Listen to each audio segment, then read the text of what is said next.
Who's going live? We'll see how this goes.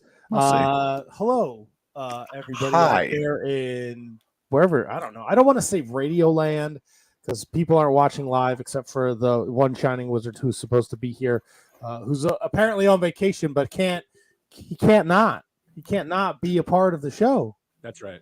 Well, he's out at Dick Mountain, man. Look, we're gonna get into something a little later when we start the show. All right, about fraudulent Tony Z. There's Tony Z. Fraudulent. Oh yeah. Oh no, I'm hot. I'm hot about it. All right. I'm part of a committee too. It's the picks committee. And I'm not gonna lie and pretend I'm not part of the picks committee. No. So there's been another committee formed, is what you're telling me. There's always been a picks committee. Who do you think takes care of the picks?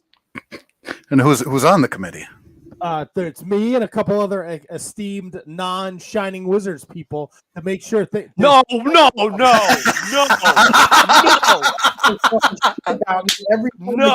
friggin' to see what you idiots are up to. Can you give me a break? And you say, "Hey, happy to see Tony spending a few minutes with us on this fine Monday evening."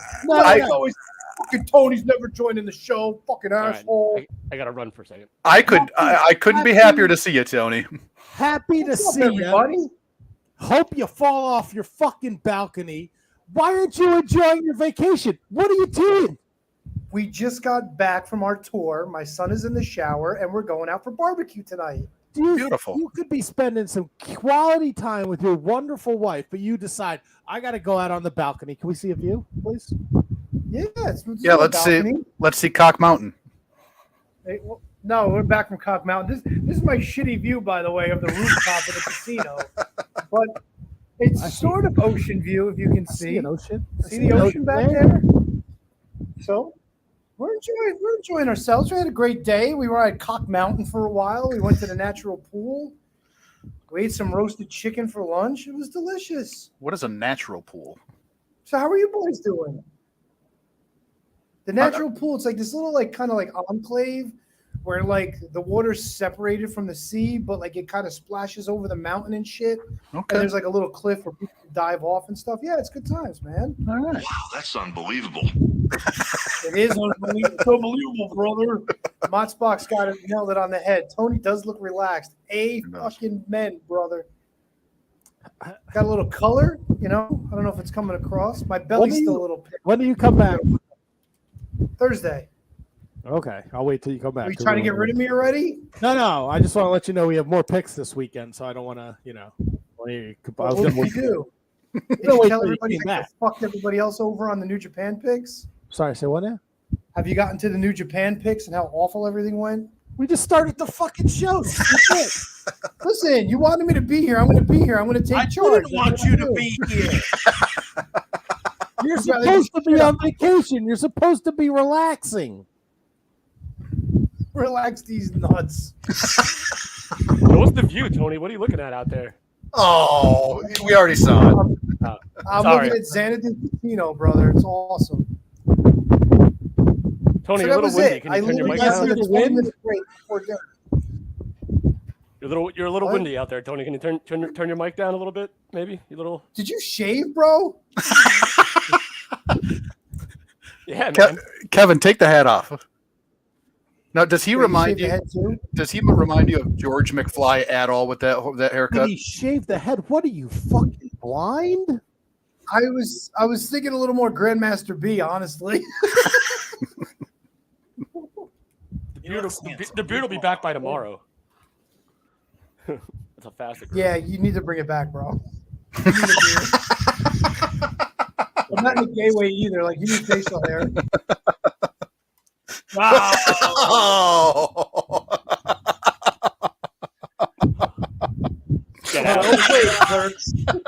That was good. Has there been any wrestling on your vacation? Any wrestling? I hope so. No, not really. Anything? Nothing on the TV box. Didn't see any wrestling T-shirts. No, but it's weird because I didn't. It's weird because we do get Fox 5 out of New York, and we get some channel out of Miami, which is really strange. But other than that, it's you're MSNBC and A&E and shit like that. A&E, did you watch Dusty Rhodes last night, or were you too busy? You know. No, but you know what? What AEW shit was on Saturday? Jade Cargill wrestled Billy Starks. I did watch that. Yeah, I watched that for like 10 minutes. Yeah. That was on Friday night, but whatever. Well, Friday, whatever. I was probably relaxing.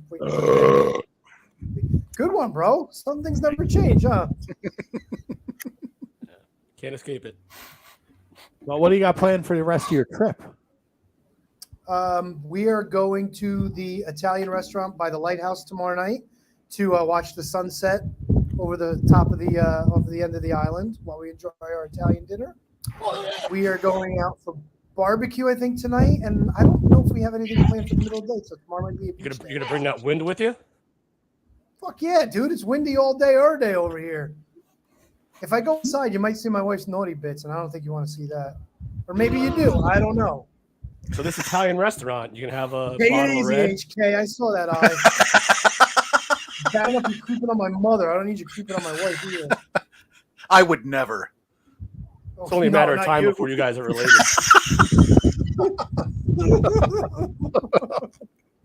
Tony's gonna be calling handsome Kevin daddy. I prefer Papa. Call him brother. Yeah. All of the above. Circle every answer that applies.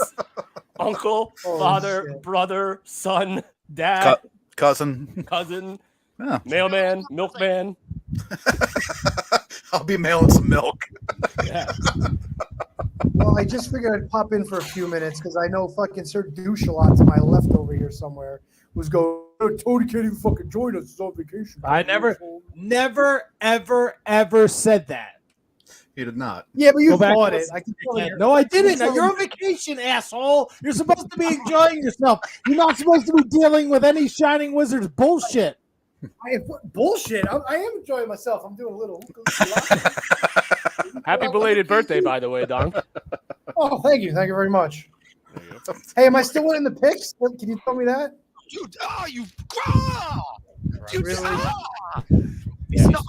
No. Are you still winning the picks? God, that was disgusting. No, you're not. Am I still in first? No, you're not winning the picks. You're not in How is that a first. different question? All right. Do we count New Japan? Yes. And 3 of you didn't have picks in? Incorrect. Fuck you all. You fucking rigged everything. I hate picks. Nothing I hate is rigged. you all. Nothing. Oh. Whoa. He didn't know. So, nothing hurts more than the fact that Tony doesn't trust me. I admitted what I watched and what I saw and what I didn't. The only thing I saw was the main event. That's it. That's the only result I saw. And we will. Let's start the show because I do want to get into this. Tony's in Aruba. I couldn't keep his goddamn face off of our fucking screen for one goddamn episode. That was Aruba? Yeah, that was Aruba. You think with all that fucking money in the house, he'd get a nicer hotel? Yeah, I thought it'd be nicer. It's a stupid Yeah, banana like yellow suite or fucking something. Wall. Whatever. It's episode 3. Where are we at? What are we doing? 769. You got me all frazzled because he comes on. He's putting words in my mouth. I didn't say any of those things. Supposed to be on vacation. He sent this big stupid email. I'm not going to be around, so you might have to wait a couple minutes for the episodes to show up on the network. Aloha, whatever fucking stupid shit he says. Aruba. Kick rocks, T-Donk. Episode 3, 632. We got Vinny Pacifico joining us tonight. We got the Can You Beat That Champion Al taking on someone who is handpicked from this fucking bullshit fraudulent committee that I have proof of that Tony is in the committee. Sent a picture to the group text message doing committee shit. What are you guys doing? Committee shit, stupid. So he blew his own fucking cover, and I'm throwing his monkey ass right under the bus tonight.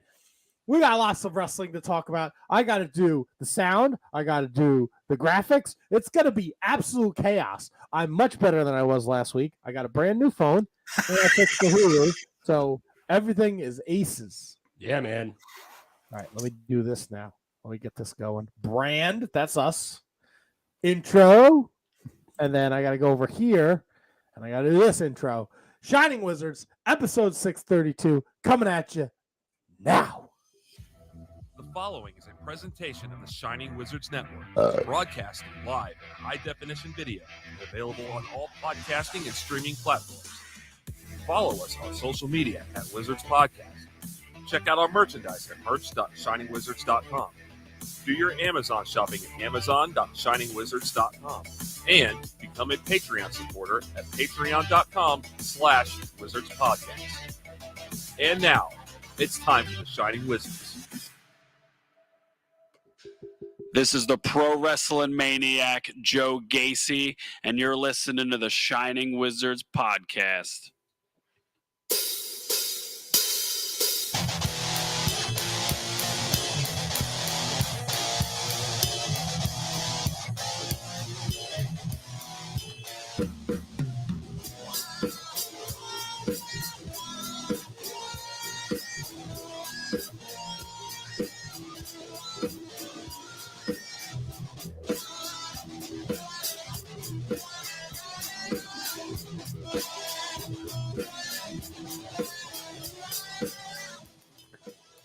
Oh, yeah. The panic that set in when I realized I didn't have a liner ready. And then I had to go through all the liners and figure out who has been canceled, who can I play, who's dead. Holy Nikes. Would people even know this one if I hit the button? Thunderfrog, baby. You know what? I almost did Thunderfrog, but I'm like, man, we killed Thunderfrog to death. Great interview, great guy, but I couldn't do another Thunderfrog. So I thought Joe Gacy was the way to go. Shining Wizards Wrestling Podcast, wherever you're listening, Spotify, Stitcher, Apple Podcasts, fucking Alexa, Google Play. If you're watching us live, you're watching us on YouTube, you're watching us on Facebook, you're watching us on Twitter. Not on Twitch. No, I think Twitch was why we were getting the echo. I think you might be right. We got rid of Twitch. I think Twitch knew we were a little too old. Yeah, could be. Right? Twitch is a young man's game. Ladies. Yeah. Right? And it was a blessing. And now there's no more echo. My headphones sound weird today, but you guys say I sound fine. So I still think you sound like you have a cold. I've been congested all week. Like I literally. feel And I got, you know what I got though? I made a purchase. I bought a humidifier because I think the air in my bedroom was dry. So I got the old humidifier gimmick. To try to, because I woke up with fucking. Matt, here, let's do the intro. Yeah. Give me skinny. Oh, of course. Shining Wizards Wrestling Podcast, which wrestling talk. And talk about humidifiers. I mean, wrestling. Matt. Handsome Kevin. Whoa. You can't do this when I do this. I'll do it both. What do you want me to do? I just did one. One Handsome Kevin. That's all I needed. I just need one. It's just a thumb, man. It's just a thumb. All right. We'll talk about this. KJG. So you got the up top. I did the straightforward. No, you did up top, bro. Did I do up top? You did up top. I didn't mean to infringe. Yeah. I was just trying to point. You'll be hearing from Michael Dawkins. I look forward to it. Point at Kevin. No, Matt, I knew what you were doing. You're fine. You're safe. It's about time. I was fine and safe. It's been Vinny Pacifico is going to be the motherfucking death of me. We haven't even got there yet. East Coast. What time zone? No, God, no. We haven't even reached that. But I can't even speak about it. Hey, these C4s. I've been drinking these C4s. Oh, yeah, I've had that. Yeah, it makes me feel real tingly. Uh-oh. I don't know. Is it Kevin? I wonder if it's like the mango in Seinfeld. Matt, did it move? Who fucking? Matt, did it move? Good.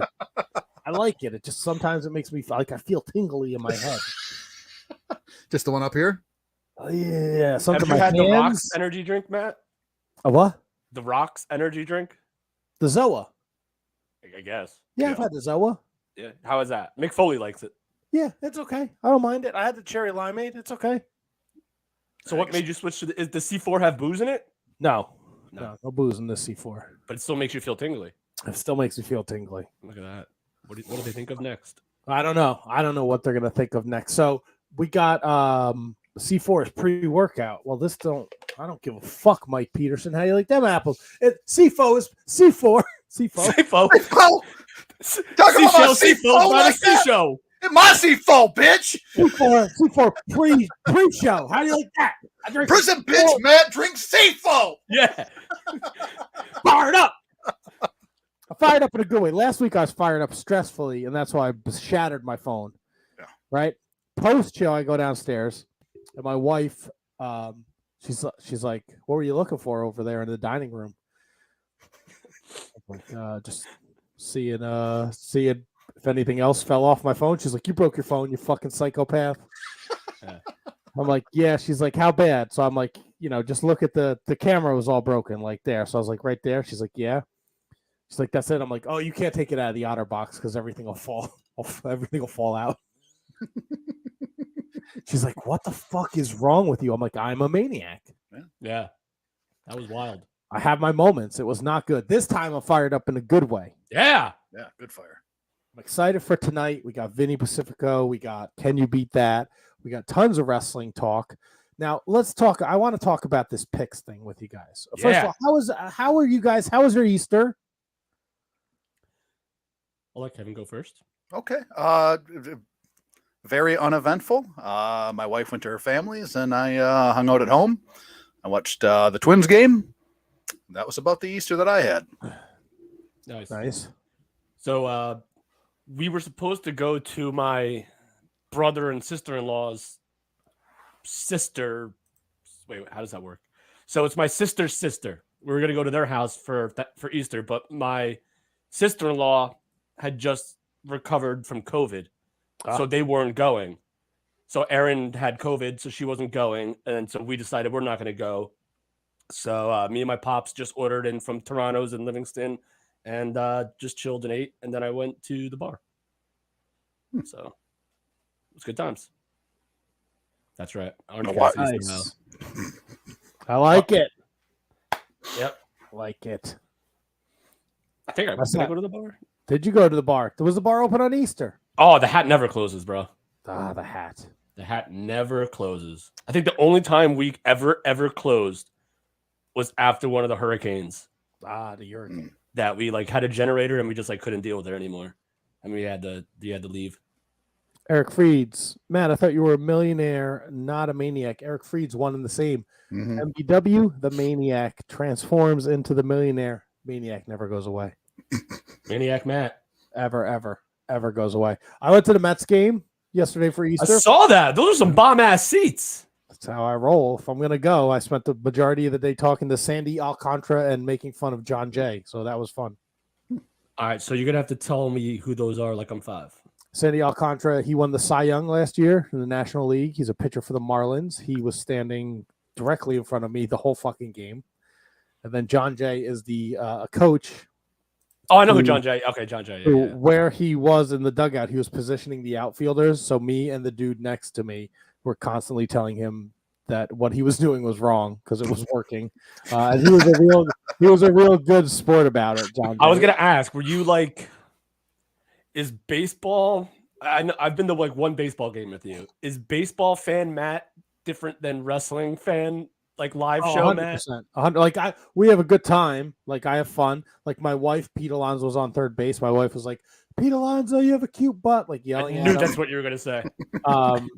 And then I was he was at the top dugout, top step, so he could see over the top of the dugout. We were in the first row. I was like, "Where are you guys going next? When do you pitch again?" Just making small talk with them. Pete, fucking kids are yelling at him for autographs, but there's a giant fucking net in front of the dugout. Yeah. So he's like, "What are you guys? I can't throw a ball over the fucking net." So were you behind the Mets dugout or the Marlins dugout? The Marlins dugout. I was behind the Marlins dugout. Oh, my brother would be so jealous. So yeah, that was Easter. And I came home and I watched the fucking Sea Dragons lose again. Rough loss to the fucking the Defenders. Roughnecks. No, the right? Defenders. The Sea Dragons played the Defenders last night. Who was the team that played the Houston Roughnecks? I thought they were the Sea Dragons. San Antonio have a team? Yeah, the Brahmas. The Brahmas. Yeah, there you go. So yeah, and then I watched some Marvel movies last night. So did you have money on the games, or are you just that into the XFL? No, I picked the Sea Dragons. They're my team, so I'm going to root for the Sea Dragons with a big game. Defenders might be the best team in the league. I think the DC Defenders. I thought the Guardians were DC. No, the Guardians are Orlando. They're dog shit. I think someone from West Orange plays for one of them. DC Defenders or Guardians, and I think that's how I picked my team. I just don't remember which one it was. That's a great story, right? Circle back, right? Yeah. So we do picks on the show, right? So there was 2 shows this week. There was the NWA 312 pay-per-view Friday night, and then New Japan Sakura Genesis, which took place Friday night, but I thought it was Saturday night. So I was like, oh, fuck. We got picks this week. So I sent a message to the group, and I told everyone NWA Friday, Sakura Genesis, New Japan Pro Wrestling, big show. Well, Tony was getting his picks in before he left, so he got NWA and New Japan to me. Handsome Kevin did the same thing. Oh, yeah. And then the rest of us followed suit and got all our NWA picks in Friday night before NWA 312. mm-hmm. I'm a night owl, so I was laying in bed and I was looking at Twitter and I saw a New Japan tweet and it was like 4 hours till New Japan. And I was like, fug. I'm like, I fucked this up. So I sent my picks immediately and it was late. It was 1:30, but I sent them because I was like, because this is my fault. It's on me. So I'm taking the brunt of this beating. I woke up and Brendan had sent his picks in at like 8:30 in the morning. And then Kevin was like, I saw the main event, but I don't know anything else. So I'm like, so I sent Kevin a side text. I said, just send me your text, your message, your picks. There you go. Because I don't want to hear Tony's. Because Tony, oh, fucking 0, it doesn't count. No. This is on me. All right. I gave the wrong information. Yeah, and you know how I don't send my picks until final hour anyway. So there was no tomfoolery at all. Like I send my picks late. There was no chance of me ever sending my picks in on Friday. No shot. So I went ahead, and because I am part of the picks committee, that's right. Unlike other people on this show who pretend they're not part of the committee, even though Tony, I got it. I got a picture with a caption, and then me going, "What's really going on?" And you responding, doubling down, committee shit.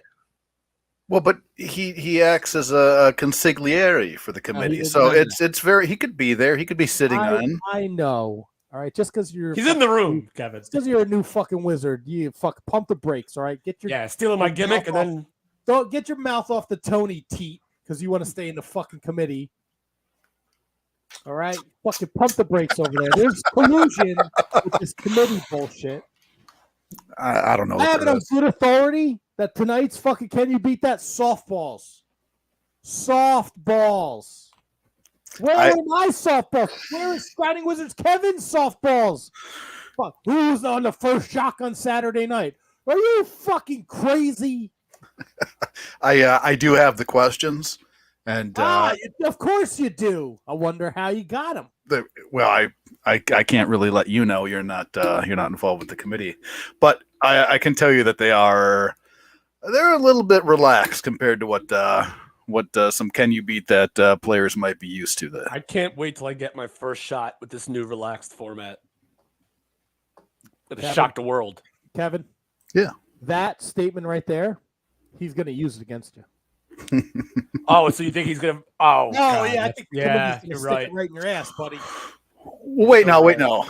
Let's circle back. So, what did you and your picks committee come up with? So, me and my picks committee decided because this is on me, I will be taking losses for whatever the pre-show matches are on the Impact pay-per-view. So, if there are 3 pre-show matches, I will go 0-3. That's stupid. That's weird. It's what the picks committee decided. This was on me. I will be punished. It will be nothing that it's not something that will happen again in the future. But here's the thing, Matt. Like, it was an honest mistake. Goodbye, wife. I love you. You were honest about it. Hi, Ray. Everyone's so slow. Good luck. You were honest about it. I was honest about it. Brendan was honest about it. He got his picks in on time, but you shouldn't be penalized at all. Well, so if a Shining Wizard has any sort of input, maybe not any sort of official vote, but influence, I don't think you should be punished at all. I told the group what I saw, which was just the main event. I did research day of. Literally, I'll tell you, I YouTubed, Googled predictions and went down the line of who I respect in the wrestling business and who they thought would win, and I picked based on that. And I just had a great day. And I was honest with you about how I said there's no chance I probably would not have picked Okada. Like I would have picked Okada. You would have picked Sonata. I would not have picked Sonata. Well, and that's the one thing I figured that would go as a loss for you. That's what you know what I mean. Just that main event. So I was thinking one of two things: either we throw out the whole pay-per-view, or we just throw out the main event. But I'm the only one that picked the main event, right? And I said that to Matt. I'm like, that'd be unfair to you because you actually got it right. Mm-hmm. So listen, I went 6-1, 7-1 on that. You went 7-1, as did I. Brendan went 6-2. Handsome Kevin and Tony went 5-3, which is a shame because Handsome Kevin, you had quite the showing at the NWA pay-per-view. I mean, me and KJG right behind him at 10-3, but Handsome Kevin 11-2. Yeah, I really think, man. I don't know why you went Chris Adonis. Felt like that was a layout. So it was, but I don't like picking Tyrus. So I just let my personal stuff get in the way of that pick. That's all. I was most happy about my Sonata pick. So I haven't been fully invested in NWA, but there seems to be like some sort of weird like groundswell under Chris Adonis lately. Like he just seems to like every time like I go on like the internet and I go to the news sites, I feel like I always see his name. And he's getting a lot more like steam and respect from like other wrestlers and the wrestling fans that he didn't have when he was in WWE as Chris Masters, like, at least not the first time. So like the fact that he's evolved and the fact that his passion for wrestling seems to be more evident than ever. There seemed to have been a little bit of a groundswell. Is that the right word? Groundswell? Yeah, that seems it works. Under Chris Adonis. So if Matt, I always say that there's always one that I want to have back. That's one that I probably would like to have back. So. You would have picked. I would have picked Chris Adonis. I really wanted to pick Chris Adonis. Playing with his heart as well. I picked that one with my heart just because I don't like Tyrus. I can't stand his work. So I don't know that I'm ever going to pick him, and that might bite me in the ass. But it's the way it's going to be. Would you guys also know what the picks committee has decided? What's that? Now, when Tony sends his picks in, he has to no more nicknames. I'm done with your fucking dumb nicknames. Trying to fucking decipher who you're fucking picking. This motherfucker with these fucking just slang. Yeah, this is it. You awoke a picks beast, Tony. And you know what? If we don't have a punishment by the end of April, it's out the window. And we're questioning if you're even a 2-time champion, 3-time champion, whatever. I'm laying the hammer down. I wish I had a hammer. I'm sitting in front of a tool bench. There's got to be a hammer down out here. Hold on. Wait. The fucking committee. Oh, not the figs. Not the figs, man. For the sake of the gimmick. Don't break anything, please. Well, and it is what it is. It is what it is. Tony's in second place now. He had a terrible showing at the NWA, 9-4, 5-3 at New Japan. New Japan expert, my ass. Kick rocks, Tony. Yeah, I'm the New Japan expert and here. He's not even here to defend himself. You had 5-3 too. Shut up. I picked the one that mattered. You did. I was very impressed with the pick. And you know what? You weren't the only one because we do the Patreon picks. Mm-hmm. Congratulations to William Mercier Jr. He won the first quarter of the Shining Wizards Patreon picks. There's a couple people that sent in their Patreon picks that actually picked Sonata too. And as the guy who does a podcast specifically on New Japan, I'm very impressed. I just didn't think they were going to fucking pull the trigger on Sonata. So I did a little research going into that, and there's a trend every couple of years. Put the belt on in the spring on the guy just to see if he can run with it. So every couple of years, and I don't remember the names. Just fucking hammer swinging son of a bitch down there. I don't remember the names, but I was like, okay, well that's a trend, and it's been a couple of years now, so it seems like it'd be about time to pull the trigger. So that was it seems that it seemed to work. It did seem to work. And we'll get into that a little later in the show, but you know what time it is, boys. I do, but real quick. Oh, I'm in first place. Oh, yes, he is. That's right. Suck on it, Tony. Tony.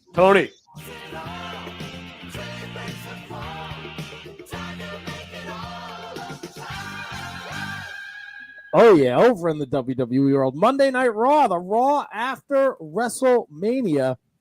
Omos defeated Elias. Austin Theory defeated Rey Mysterio Jr. Kevin Owens and Sami Zayn defeated the Street Profits. Bobby Lashley defeated Mustafa Ali.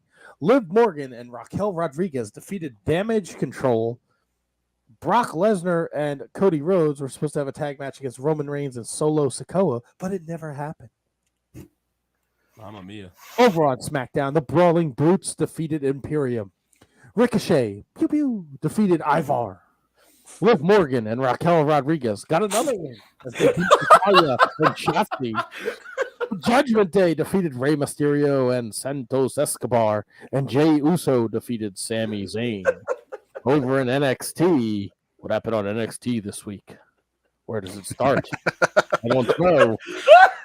Here it is. NXT. Pretty Deadly defeated the D'Angelo family. Dijak defeats Odyssey Jones. Dragon Lee defeats Nathan Frazier. The NXT Women's title was on the line as Indy Cardwell defeated Zoe Stark. Ivy Nile defeated Tatum Paxley. These are all made-up names. They have to be. Wes Lee successfully defended the NXT North American Championship against Axiom.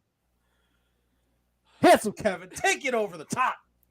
Garter snakes have two penises, and they are always erect. As Tony would say, lucky. How does one know they're always erect? They just got to feel. Are they a little tiny? Tiny? Pew, pew. All right. I'm trying to calm down here. AEW is next, boys and girls. On a Dynamite, we saw the House of Black, Brody King, Buddy Matthews, and Malachi Black with Julia Hart, of course, defeat Best Friends, Chuck Taylor, Trent Beretta, and Orange Cassidy. AEW Women's title match, Jamie Hayter defeated Rio. Sammy Guevara defeats Commander. FTW title match, Hook defeats Ethan Page with an assist to Matt Hardy. And the Blackpool Combat Club, Claudio Castagnoli, John Moxley, Wheeler Yuta with Brian Danielson defeat Aaron Rourke, Alvin Alvarez, and Brother Greatness. And, of course, FTR in a career versus title match defeat the Guns for the AEW Tag Team Champions. And I'd be remiss if I didn't mention MJF's little celebration gimmick, which was highly entertaining. So that's Dynamite. Rampage. We got Hook, Ethan Page again. He wins. That's Hook pronouns, pal. The Acclaimed, Anthony Bowens and Max Caster, and the Jericho Appreciation Society, Angelo Parker and Matt Menard, with, of course, Billy Gunn and Jake Hager, defeat the Infantry, Charlie Bravo and Sean Dean, great new team. Bobby Orlando and LSG. Wow, I didn't know that. Darby Allin defeats Lee Moriarty with Big Bill. Julia Hart defeats Anna Jay as No, Anna J.J.A.S. Oh, Jericho Appreciation Society. Copy. It's been a while since I've seen Anna Jay. Battle of the Belts also took place this past weekend. The AEW International Title match. Orange Cassidy, who's been opening every single AEW show in the history of the world. Orange Cassidy defeats Dralistico. Is that right? Yeah. Yeah. With Jose the Assistant, Preston Vance, and Roosh. AEW TBS title match. Jade Cargill defeats Billy Starks. ROH World Tag Team title match. The Lucha Brothers. No, wait, what? Lucha Brothers, Penta El Zero Romero and Rey Fenix with Alex Abrahantes defeat Powerhouse Hobbs and QT Marshall. Why does that say tag? Oh, Why does it say tag team title match? ROH tag team title match. Copy. And that's it. So why don't you, Kevin Rogue, take us over the top? Female kangaroo species have 3 vaginas, as Tony would say. Lucky. Wasn't he with animal anatomies tonight? But you fucking wrestling ones. I had a couple in the holster just so I could do. Wait, Matt, is Lucky. ROH included in AEW coverage? No. Okay. No, ROH I'm going to do right now. If you throw out some kind of weird butthole, donkeys have 4 buttholes next, you're out. You're done. Taking you off over the top, handsome Kevin. But that's On Honor Club, thing, man. Honor Club this week, fresh off the Supercard of Honor, Mark Briscoe and the Lucha Brothers defeated Shane Taylor and the Workhorsemen. The Ring of Honor Pure title was on the line as champion Katsura fuck me running. Welcome Shibata to the club, man. defeated Christopher Daniels. Brian Cage defeated Ortiz. Jay Lethal defeated Darius Martin because Dante's got that whole thing where his 2 feet go the opposite direction. La Faccione, Ingrenoble, Dralistico, and Roosh defeated the Infantry. Daniel Garcia defeated Tracy Williams. Willow Nightingale defeats the Notorious Mimi. That's a fun name. Excuse me. That's the C4. The Righteous, Dutch and Vincent defeated Steven and Steve. Wow, they couldn't have picked 2 dudes with different names. That's the Even Stevens. Oh, Even Stevens. Excuse me. Takeshita defeated Tony Nese, and the ROH Women's World title was defended by Athena as she beat Miyu Yamashita by referee's decision. I love these Japanese names. Handsome Kevin, take it over the top. Charlotte Flair once brought Randy Savage to school for show and tell. It was also once rumored that Randy Savage and Stephanie McMahon played show and don't tell. Oh, boo! Oh, fucking boo! Hey, man, it was off the animal parts. Oh, mama. Fair enough. Show and don't tell, huh? Well, that certainly left an impact on me. And Impact was this past week as well. And let's talk about Impact Wrestling. The Motor City Machine Guns, Alex Shelley and Chris Sabin defeated the mighty Don't Kneel, Yes. I believe, Bad Dude Tito and Shane Haste. Impact X Division title number 1 contendership match. Jonathan Gresham, Mike Bailey, no contest, people, no contest. Come on. Jody Threat defeats Tara Rising. That's got to be a play on Triple H's gimmick, right? You would think. It's the lady version. The Lady H. Darren McCarty, the hockey goon. Yeah. I forgot about that. Darren McCarty, Tommy Dreamer, and Yuya Uemura defeat Bully Ray and the Good Hands, Jason Hodge and John Schuyler. Eddie Edwards defeats PCO. Kevin Rogue, take us over the top. For nearly 2 decades, Tom Parker, the manager of Elvis, the manager of Elvis Presley was sold hate merchandise for Elvis. For 2 decades, Tom Parker, the manager of Elvis, sometimes in the 50s, Parker signed a merchandising deal to turn Elvis into a brand name, which included I Hate Elvis merchandise. I think they covered that in that movie on that Elvis movie. No, I didn't see that. I watched it. I was on the cruise one night. I watched it. His manager was a real piece of shit. So apparently, according to Eric Freed, it's Taylor Rising, not Tara Rising. Well, But fucking Brendan, I like Tara Rising better. You're listening, Brendan. Fucking fix it. Speaking of pieces of shit, NWA 312 happened Friday night. Oh, yeah. And Natalia Markova defeated La Brava Escobar. The United States Tag Team Champions, the Country Gentlemen, successfully retained against SVGS, which is the team of Blake Troop and Jax Dane. Hair vs. Mask strap match. Gags the Gimp defeated Sal the Pal. Mike Knox and Trevor Murdoch defeated Daisy Kill and Talos.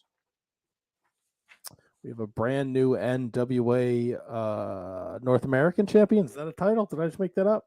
Oh, yeah. EC3 defeated Scion, a national title. That's what it is. So EC3 is now the NWA National Heavyweight Champion. Your Women's World Tag Team Champions or Championship titles were on the line as Maddie and Misa Kate defeated the new Pretty Empowered, Ella Envy, and Roxy. Kratos defeated Yabo the Clown. Yabo! Got almost 7 minutes. Silas Mason, Thrillbilly Silas Mason, he won the 20-man Bob Lucy Memorial Battle Royal to become the #1 contender to the National Heavyweight Championship. Kenzie Page defeated Max the Impaler to win the inaugural NWA Women's World TV title. Okay. The junior heavyweight champion, Kerry Morton, was successful in his battle against Joe Alonzo. Bully Ray defeated Tom Latimer in a non-title match for what? What title was on the line? Oh, the TV title! What are the 8 million titles NWA has? Hot diggity dog. Your tag team champions, La Rebellion, defeated Magnum Muscle. That's Dax Draper and Mims, former guests of the Shining Wizard Wrestling Podcast. Your NWA Women's Champion, Camille, continues being the champion as she defeated La Rosa Negra. And your main event, Tyrus retained the NWA World's Heavyweight Championship against Chris Adonis. Ansel Kevin, take it over the top. It is considered ordinary to pass gas 6 to 20 times a day. The average person passes gas around 15 times a day. Just another way my friend Tony is extraordinary.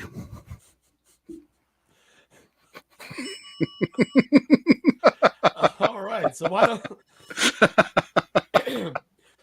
Since most gas comes from underground, why don't we talk about MLW Underground? This past week, you had in a hardcore match, Ricky Shade Page alongside former guest of the show, Akira, and former guest of the show, Raven, defeats the one called Manders. Opened the Twin Gate title match, Natural Vibes, Big Boss, Shimizu, and Kazuki defeat the FBI, Little Guido, and Ray Jazz. MLW World Middleweight title match, Lindsay Dorado defeats Delirious for the last time tonight. Kevin Rogue, take us over the top. Oh, it's the last one. I'll go with this one. Is it the last one? I think it's the last one. All right. Damn, that was so good then. In China, seductively eating a banana during a live stream is illegal. Are we in China? I know we're getting people are listening. iTunes, we get the Chartable Digest every week. There we go. So they listen. I don't know if they're watching. All right. Well, I'll bring a banana for next week. I would like that. You would like that. All right. I can send you. I'll just send you a video. Let's watch you house a banana. I'll house it. I'll single throat that son of a bitch. Let's. Our guest is here. We're going to talk a lot of pro wrestling tonight, but let's bring in our guest. He's the energy drink king. He better have a bang. Oh no, it's water! Water. Oh no! What are you doing with yourself, Vinny? Vinny, you're the energy drink. All right. king. I got 2 of them over here. There you go. There we go. What is your favorite flavor of the bang? Champagne, because champagne tastes just like cream soda. All right. Little trick for you. Yeah, if you see champagne, try it. It's like cream soda. It's delicious. All the other ones are pretty damn good, but I would say definitely cream soda hits different. So how did this happen? How did you become a sponsor, endorser for Bang? You know, it's crazy. They're the one company I didn't reach out to. And I did a really cool wrestling spot in a match where I crawled to the corner, got my energy drink, drank it, and did a hookup and a whole comeback and all that shit. And the next week I got an email from Bang. And and that was it. They were like, hey, we want to sign you exclusively. Like, you can't have any other drinks, be seen with any other drinks. And I understand that. And yeah, that's how it started. And I think these videos help too that I do, these promos, but I think that's a spot that did it for me. Do you enjoy the bang though? Like, I hate to put you on the spot. What do I enjoy the drink bang or? Yes. Do you enjoy the drink? I enjoy the bang. Okay, I didn't know. I don't know. Like, I'm not gonna lie. I told these guys I drank a C4 before. Okay. This shit makes me what tingle. flavor is that? It's strawberry starburst. Nice. That's a good one. Don't be surprised when I'm dead. This shit makes me tingly though. I'm like tingly right now. It's probably not good for me. Want to get a trick? If you drink it slowly, throughout a couple hours, it won't tingle you at all. Hours. Yeah, that's what I do. I open one and I'll drink it over a couple because the bangs have a lot of caffeine in them, 300 milligrams. It's a lot. So I space it out throughout my day. So I have consistent energy instead of just one energy rush. Yeah, but doesn't it get warm? And flat. I guess. I mean, these I keep in a container over here. So like I could drink my drinks warm, cold, hot. Doesn't matter to me. Yeah. Yeah. That's Vinny. That's gross. I'm sorry. Warm energy drinks. Ugh. Yeah, trust me. I could do it all. Warm, hot, frozen. I actually have had an energy drink pop before. Yeah. I'm sure the carbonation doesn't go away like in an hour. Like I'm sure. Yeah, I'm sure it's still good. Yeah, you have time. I'm not worried about the carbon. The warm. I get upset if I drink like a warm water. Really? Damn. Yeah. To me, it's just that's why I'm the king, I guess, because I could do it. I could do a drink any way possible. So it's more like fuel. Like it's not about like taste or anything like that. It fuels. It gets you going. Yes. Fuel to destiny. Yep. So it doesn't matter if it's warm or hot. Like I'll drink warm water because I know it's hydrating me. Like it doesn't bother. Like there we go.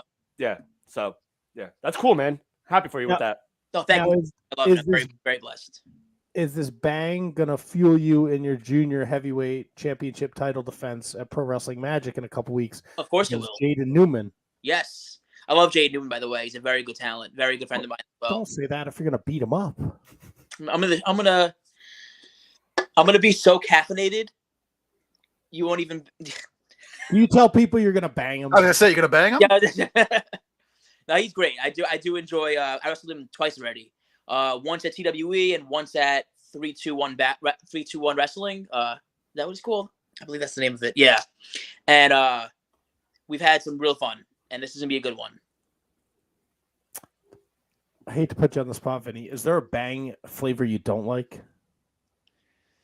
Oh man, we're trying to get this guy. No, they're not. The flavors fine. are getting out of fucking control. I go to the 7-Eleven. I stand there. I stare at the fucking cooler like a Mo. I don't know what to do. There's all these different coconut. Who wants a coconut energy drink? Oh, okay. The coconut one's really good.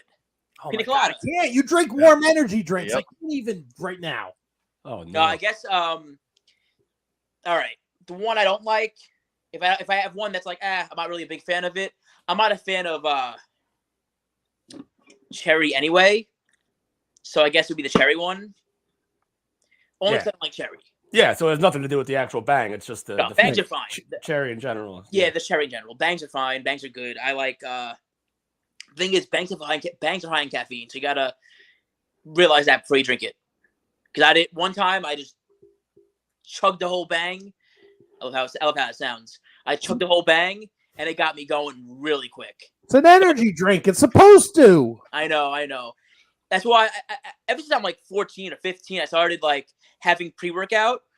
And my pre-workout, I sip it during the workout. That's what I do. Because it gives me boost of energy during the workout. By the way, at my Planet Fitness, I saw somebody with the Shining Wizards shirt on a few months ago. Oh, get out of here! Did you talk to him? No, I didn't. Where was this? I didn't want to like. Hey, I didn't want to like. So one of our fans with that can't be right. No, it's right, Matt. I saw one in Atlantic City when I was down doing that boardwalk thing. Wrestling fans don't go to the gym. It was at Planet Fitness. He was working out hard. Oh, it was the gym. I thought it was a show. But I wasn't sure. I want to like, I guarantee you, I can name who it was. What? Where's the gym? New Jersey. Somewhere New Jersey. Big state. We're fucking on fire. I thought like I know where people live that bought shirts, so like, I thought maybe if you gave me a town, like I'd be able to. I love you guys. Woodbridge, New Jersey. It was. All right, so Vinny, I just checked. The last time you were on our show, if I'm not mistaken, was December of 2019. Yeah, he's going to get milk in the middle of a snowstorm. That's right. was that real? Milk and cookies. Yeah. Okay, that sounds like me. Yeah. And now it's April 10th, 2023. That's a long time between. That's a long gap. What do you think has been like your biggest accomplishment from December 16th, 2019 to April 10th, 2023? In life or wrestling? You could do both. Give me both or one. I don't care. I'll give you both. Wrestling, I've gotten the opportunity to wrestle some of the best talent in the world. work for Ring of Honor, AEW, MLW. I wrestle these amazing talents. Sponsored by Bang, it was a huge opportunity for me and a really big boost in my name value. And I was very lucky with that one. And getting engaged was a very big one for me. Oh my! That was 2021 in Hawaii. That's when that happened. But yeah, so a lot of really cool things happened late in the last 4 years, and I'm very lucky for them, very blessed. And I don't. If there's anything I can do different, I can't.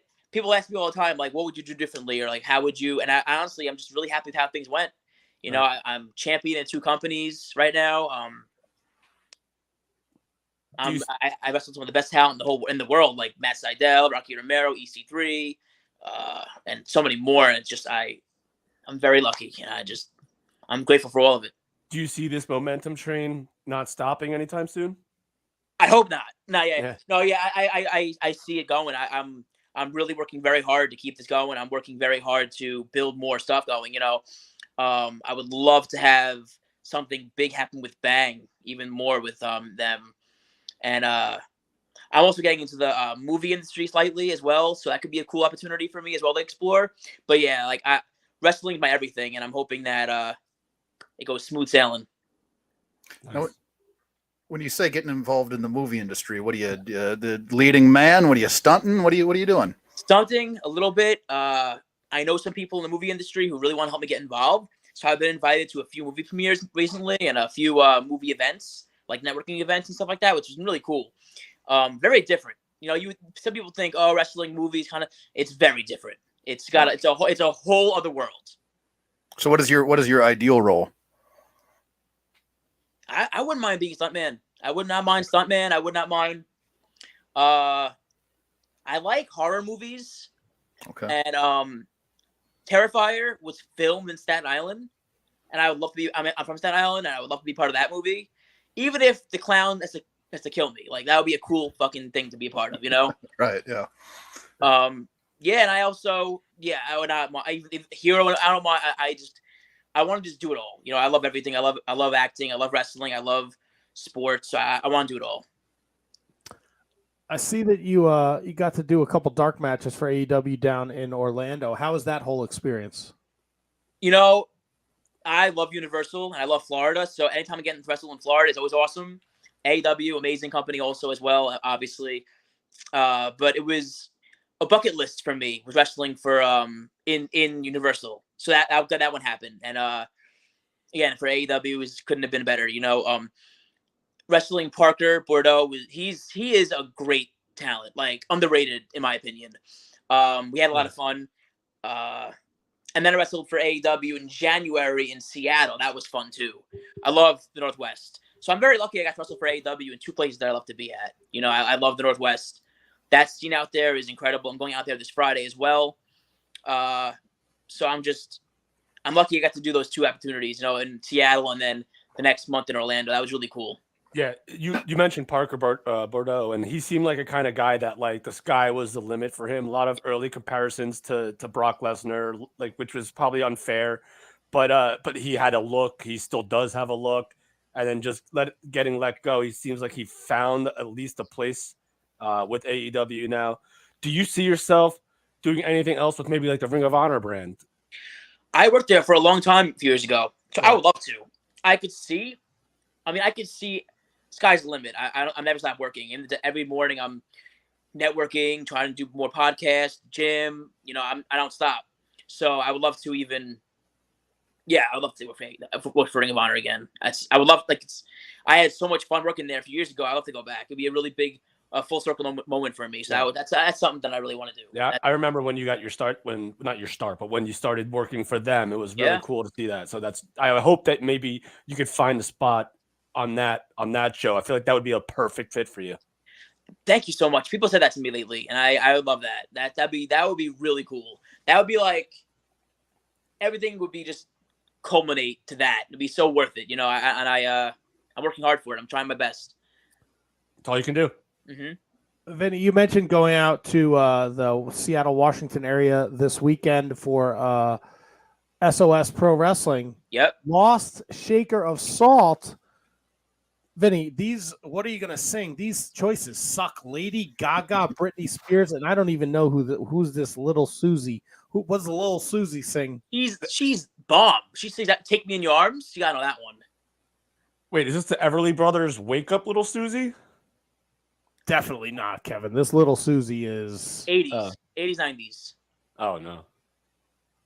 I don't know. No little Susie. What's the name of the song I'm supposed to know, Vinny? "Take Me in Your Arms." That's like a very famous one that she had. Famous to who? You're from. Well, I mean, we probably from know it if we Staten heard Island? it. Yeah, Guido, take me in your arms. Yeah, I might actually do ABBA, maybe a little bit of ABBA. I don't know. Is it on that day if I see the crowd and I feel them out? That's it. This is Little Susie. Yep. This is little Susie. Mhm. Hold on, I think I know this song. I don't know it.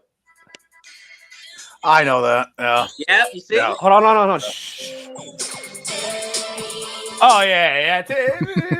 Yeah, baby. How do I you used sing to that? spin this at the rock bottom, Matt. You can't sing that at karaoke. I don't know. SOS is fun. SOS is cool though. It's like an island. Are you gonna wrestle Yes. or just do Oh, karaoke? well, yes. Did we You just should do spoil Jimmy something? Buffett because the show is called Lost Shaker of Salt. That's a Margaritaville reference. Oh, is it? I didn't know that. My lost sick girl Wasted soul. away again in Margaritaville. Yes. I love it. No, but yeah, I don't know what I'm gonna sing. It's gonna come down to the day of whatever I'm feeling. I know. Don't sing any of this shit, Lady Gaga. What's wrong with you? Lady Gaga. What would you sing then? What would I sing? You or oh me? God, I'd sing fucking Scorpions, Judas Priest. Wait, Matt. What yeah. Lady Gaga song is on the table here? I don't know. It just he just. I'm said asking. I'm asking Vinny. Oh, sorry. Oh. You said Matt. Yeah. Poker Face. You got Bad Romance. You got Judas. You got. Sing the really sad one where the dude died from that movie. That one I don't even know. Only a million reasons. I don't fucking know. You got Yeah. a long What about the You one- just listened to dude? it 100 times. Yeah, it's a good one. I don't know the words though, but I know. Is it a good one? I was being sarcastic. I don't know. Fuck all about Lady Gaga. Lady Gaga. I love you guys. I got a giant Motorhead tattoo on my leg. You think I know about Lil Susie and Lady Gaga? Maybe I'll sing the game. How's that? Oh, There you come go. on, Vinny, the game. Stop. King of Kings. Ace of King of Spades, Kings. you fucking wrestling nerds. I think Come if he's on. if he's No, You idiot. don't you dude out there, you associate Motorhead with the game and King of Kings. Ace of Spades, love me like a reptile. God damn it. Orgasmatron. Orgasmatron. Come in Japan. Go with listen, I'm with you with Lady Gaga. I'm okay Go with with- you could do some T Swift. I know a little T Swift. Oh, So, okay. all right. So Matt, fuck you. Why? You can't get on I us like for Lady talking Gaga. about Lady Gaga and you come back with T Swift. Everybody's a Swifty, bro. Get on And the that fucking Queen. train, Kevin. Everyone's a Gaga. Nobody's a Gaga. Nah, anymore. I'm not a Gaga's Gaga. out. Guy. Too much Gaga. All right, we got off the rails here. No, this big ass Spring Break '99 VJ Murphy Madsen's Island Karaoke. Vinny's gonna sing something. How long is it gonna take you to drink? I was just thinking that, man. What are you going to be done at 2:00 in the morning? No, this is actually cherry lemonade. And I gotta say, it ain't bad. You Yeah, just said boy. you Cherry like stuff. cherry. No, lemonade. Is it because of the sponsorship? You do gotta say it ain't bad. No, actually, I'm not cherry. I don't like cherry shit. They send you the high. I went to their website. I saw they have like hydration stuff too. Was that? Oh, food? That shit is fucking great. I love that shit. It's almost like you're being sponsored by them. No, I'll be honest. There's shit I don't like. I'll be honest.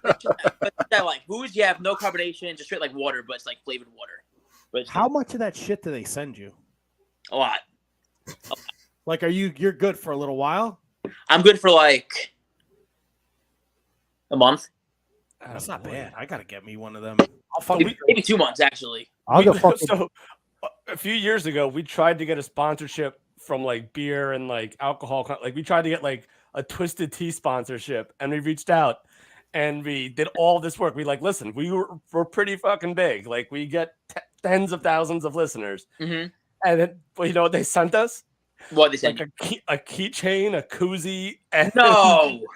and like maybe Matt. Was there a T-shirt or no? No T-shirt. It wasn't a lot. They weren't really in the podcasting game. At least give you a sponsorship or like money. Yeah, we're like, all we'll drink is Twisted Tea on the podcast. That's all we'll drink, and we'll plug you every single time. And they sent us a keychain. Like, I'll be honest, you guys are the most consistent podcast, like one of the most consistent podcasts in wrestling. I gotta say. Yeah. You don't stop. Almost 12 years. Can't stop, won't stop. It's like you, Vinny. You can't stop going. You got to go to Seattle. You got to go to Ridgefield Park. You got to go to Orlando. You're working, bro. I'm doing my best. I'm trying. And you guys are awesome, and I'm happy to be a part of you guys. You guys are amazing. Pump the brakes on the freestyle music, though. I'm gonna put that footage up. You'll see it when it's. Let the man have some fun. Look, have all the fun you want. I'm all here for fun. It's just not my kind of fun. Well, you don't have to do it. I'm not fucking going to Seattle this weekend. I got to work. No, wait. I don't. I'm going to fucking DC and Philadelphia for New Japan. I forgot. Oh, are you? I am. That's going to be awesome. Say hi to Burger if he's there for me. I will. If he's there, I'll say hello. I'll say, hey, Burger, what's up? Vinny says hello. Tell him that, please. I will if I see him. And it depends on how much I drink. Burger's a funny cat, man. Because if I drink too much, then I'm just a fucking sloppy mess of a drunk, and I don't want to embarrass myself more than I already have at that point. Do it before you drink. Be like, yo, Vinny, say what's up. Well, what if I'm like walking around looking for the guy, and then I spend a couple hours looking for him. You don't look for him then. If he pops up in your face, then you can say hi, what's up. Yeah. If not, you're still friends with him, even though you beat him in January up at Pro Wrestling Magic. Yep. Still friends with them. You have any enemies in this? You seem like you're friendly with everybody you wrestle, Vinny. Enemies? Azriel. Oh yeah, that ECW cat. Who else? Enemies. What about that Darius Carter? You don't seem happy with you. He's like my arch enemy. He's like my John Cena to my Luke. Yeah, he comes up. I saw like some of those videos that were posted on YouTube. They're pretty fucking good. Darius is very good what he does, though. He's a very good villain. Come on. You could have just left it at him. He's your arch enemy. We know. I can't. No, I actually can't stand him. It's good. Good job, Vinny. Good job. What big goals for 2023? Obviously, Ring of Honor's on your radar. More work with AEW. Where does Vinny Pacifico see himself at the end of 2023? That's it. AEW, Ring of Honor, anywhere that I love TV wrestling. New Japan, that's another one I want to work for. Wrestled Rocky Romero last year. It's a very good opportunity for me. Picked his brain about a lot of things. He was great. Yeah. But yeah, definitely those three: New Japan, Ring of Honor, AEW, and hey, who knows? Maybe NXT. So if you were in New Japan, right? What stable would you want to be a part of? Very important question, Vinny. Bullet Club. Kidding me? Nah. Bullet Club's falling. What version, Vinny? Bullet Club's falling apart. You want to be in House of Torture? They suck a dong. David Finlay just kicked out ELP, so it's just David Finlay and Gato and Ishimori and fucking old ass Kenta running around being dickbags. But then over in AEW, Jay White's got the black and gold, baby. Him and Juice. I'll join that. I'll join with Kenta, and I'll be the biggest dick you'll ever see. Wow, that didn't come out nice. That sounded good. You're right. Too much bang. Yeah, too much bang. So, Vinny, real quick. Sure. You mentioned you got to wrestle Rocky Romero and pick his brain. Like, what are the questions you're asking, like, Rocky Romero? Like, what are you talking to him about? Like, what are you asking him? What are ways I can implement my character in the ring and not come off as corny? Right. You know what I mean? And he gave me the best answer. And he was like, he loved the character. Like, it was, when I wrestled him last year, it was new. It was very, very new. It was like 2 months old, this new character I'm doing. So he was like, oh, I'm all about this character. I love it, you know? But he gave me a lot of really good ideas. Really good ideas. And we actually had a really good match. Like, that match was my favorite match I've ever had. The Forever clotheslines he did. I did the Forever Europeans. It was a really, really cool match. In that match, I did a drink spot where he had me in an octopus stretch, drank the drink, gave him a hip toss. Like, that was, he's very character driven. So I learned a lot from him with that one. So one more for me, and you're still a very young man. So like when you have the opportunity to pick the brains of guys like Rocky Romero and others, like do you have like a question like list in your head, or is it basically just like based on the night that you work and what you did in the ring and how, like if they watched it, what did you think, that sort of deal? Certain guys, it's like I have no questions until I meet them. EC3, I had a question for him because he's somebody I've looked up to for a long time back in the day, and he was a promo guy, and I want to make it better in promos, which I have, and because of him, he's helped me out with promos. That's one of them. But Rocky Romero, I kind of just, we talked, we vibed. He's a very, very cool dude, very nice guy. So it was easy to give questions because he was very giving in that way, you know. So that was very. Matt Seidel's someone I really love learning from. Guy. Wrestled him twice, great matches two times. Learned a lot from him. He's questions. I mean, he's just really laid back. So we're just boys, you know. I ask him for advice here and there, but like he's just a really cool guy, down to earth. Have you ever seen his third eye that he's always pointing to? Yes. Is it creepy looking? It beat me. Just the third eye. Yes. You did. You got a chance to work NXT back in 2021. Mm-hmm. Did you pick the name Adam Harding, or was that the name they gave you? I didn't hear about that until a month later. Oh, like but you didn't even NXT is a goal of mine as well. NXT is a goal of mine as well. I want to go back. I love it. Yeah. There. Even if a Cyclops is running the show? Yes. Oh God. What? Shawn Michaels is a Cyclops. You know I'm a Bret Hart guy. I'm not going to say nothing nice about Shawn Michaels. I love Shawn. Come on. No, he was a dirtbag, man. When he was the champ, he was a dirtbag. He treated Bret like shit. Just because he found Jesus, it's okay now? No. Yeah. People change. No, Shawn Michaels, he's on the list. I'll smack him. I'll smack Tanahashi because he has dumb hair. Want to go on the list? Anyone else? Vinny, you want to hear this? I'm going. It's going down in DC. I challenged Tanahashi already. I want to see Shining Wizards challenge New Japan talent. Look, man, I've been calling Bobby Lashley out for years. He's been ducking me. Matt's swinging it. Who's next? Pirate Bobby Lashley. Good. He's ducking me. He don't want no part of me. He was supposed to wrestle at an indie show across the street from my apartment, and he fucking called up Chris Adonis. He said, "I can't make it. The Shining Wizard's mad. He's coming." Where was this? In Parsippany, many years ago. Oh wow.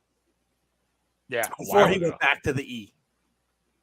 And let's be very clear. I don't think I could beat him, but I think I could run around away from him for like 90 seconds. I don't think you're making 90 seconds.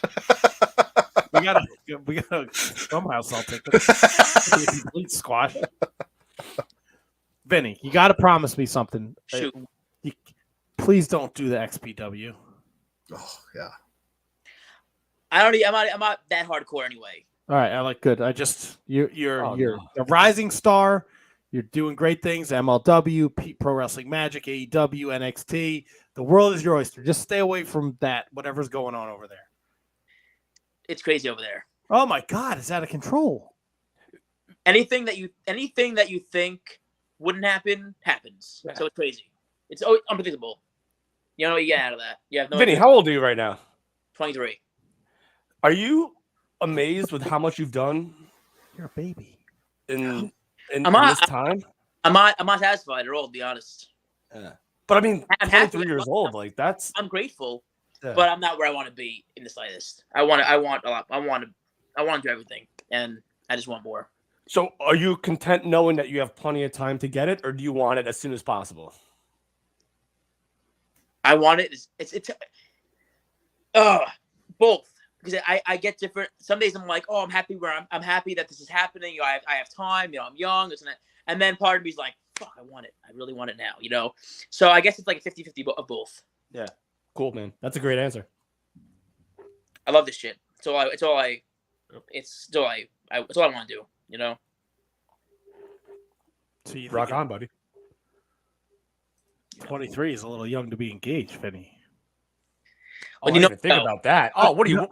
What's wrong with you? I know she's there. He keeps looking at her. I'm just saying. When and you know what? You ain't wrong. When you know, you know.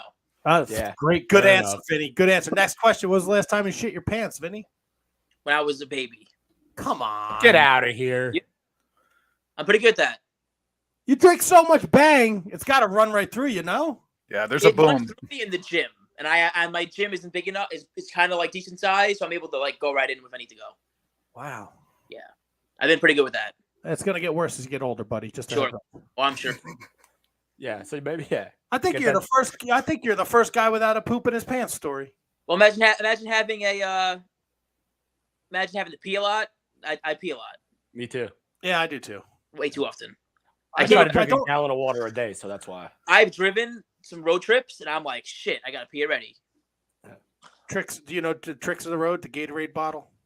I like to pee in bathrooms. Everyone. I'm a car with people. That's why. If I'm with people, I don't want to just do All right, I guess I don't Guy know. gets it. If See, you ever interview Eli Isom, we did a road trip together. I had him stop like 4 times within 30 minutes to pee. 30, dude. 30. You might have diabetes, bro. Yeah, that's Nah, a and situation. I drink a lot. I drink a lot. Attaboy. Bottoms Oh, up. so it takes you fucking 6 hours to drink an energy drink. What do you mean you drink a lot? You cutting it with water, aren't you? Yes. That's a lot of Is fluids. that bang water? Yes, it is. There you go. It flushes down the bang. That's it. Also God, got- every time I hear like bang, I think of like Diamond Dallas Page. Like I wonder like if you've ever actually like gotten that. Have you ever gotten that or no? Like, Yes. yeah, I'm sure you have. Yeah. Who's you have? I know it seems like it's a taboo thing. Like people make their list of who they want to wrestle in 2023, and like you said, you've shared the ring with a lot of great talent. yes. Is there somebody that you have seen work, and you're like, man, I need a promoter to get me in the ring with that guy? Matt Cardona. You want the deathmatch king? Yes. Yo, my man, I can make that happen for you, brother. He's got that jacked up chick now. I wouldn't fuck with him, man. He's amazing, and That's that's a bit amazing. Seems a bit excessive. But. and I feel like we're very in some ways we're alike. Do you collect figures? He likes Star Wars. I like Star Wars. He likes action figures. I semi-like action figures, kind of. What do you But mean I don't know. semi? We're very fun. What is semi like? We're fun people. You know, we like fun things. Okay, I like fun things too. Do What you do want to wrestle me? Yes. What I do? Not, yeah, I'm not Why saying. are you on here?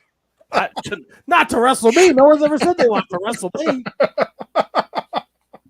We could do karaoke, but I don't know. It's been a long time since I did the backyard wrestling. I'm pretty sure Tony would wrestle you. I wasn't very good. I'm too old, dude. I sit in this chair for 2 hours. My fucking knees hurt when I get up.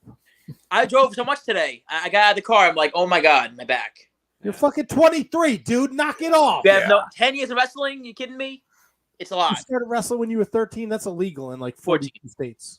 14, 9 What? years. Yeah. Who trained Attaboy. you? Ring of Honor. Ring of Honor took you in at 14. Well, Ring of Honor and Warriors Wrestling. Well, Matt, when we did the thing at Jersey All Pro, Jay Lethal had to sign a waiver. I guess you're Really? right. Oh yeah, yeah. My first time in the ring was with Jay Lethal, and it was his first time in the ring too. That's awesome. Yeah, How and does he your ended up winning it. He was the fourth guy. It was like a tough enough type deal, and they had 3 winners, and they got Jay Lethal to be the fourth because he was so fucking good. So He's amazing. does your fiance enjoy the wrestling, or does she worry about your well-being? Both. She enjoys it, but it's new. It was new to her for a while, but then she got Right. used to it. You know how it goes. Why are you guys calling things gimmicks? Because that's what we do. Why? Because we do. Oh, okay. Like she gets it now. You ever try new moves on her? Yes. I actually gave her a brainbuster one. That's fucking trust. Holy shit. yeah, I was talking like, figure 4 or something. You're brain buster in this girl. Wrist locks. Not think on I've- hard floor surface, obviously. No, I don't think I've seen a brainbuster since Coco Beware. Really. Maybe. brain busters. Yeah, there's tons of brain busters. Headlocks, takeovers, those type of deals. And then actually, moves. She puts me in some things too. Actually, Oh, what's her favorite move to put you in? headlock. That's a headlock. Does she like really? No, Matt, think about it. Headlock. No, Mm. headlock. Mhm. Fucking head like gutter, Kevin. You pervert. What's wrong with you guys? But she actually holds it like the back when she puts a headlock on me. She holds it like the guys in the '80s used to hold the headlocks. Like they used to do like one of these deals. Yeah. No, I do like the underhandle, like the Olympic. way, but she does it like Nice. I'm like, oh wow, interesting. Does she do it when she's mad at you? Yes. Like if you don't put, if you don't put the seat down, you're in a fucking headlock. You know Try what to shoot her off to the ropes, tackle, drop down, but Get it never again. goes the way I wanted to. This is not a family show, like Peter.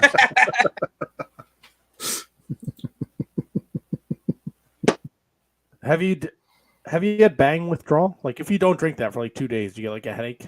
Yeah, not always though. It can happen. It depends on the day. Some days I go and I wake up and I feel so fucking good, and I'm like, wow, I don't even need to drink today. But some days I'm like, oh, it'd be cool to have a drink and sip it throughout the day. But I don't do them like as much as like I used to. I used to be really bad. Now it's like I would drink it in the morning, sip it here and there, and throughout my day, and I'm fine. But I used to need a few. I used to need a few in the day to get me going.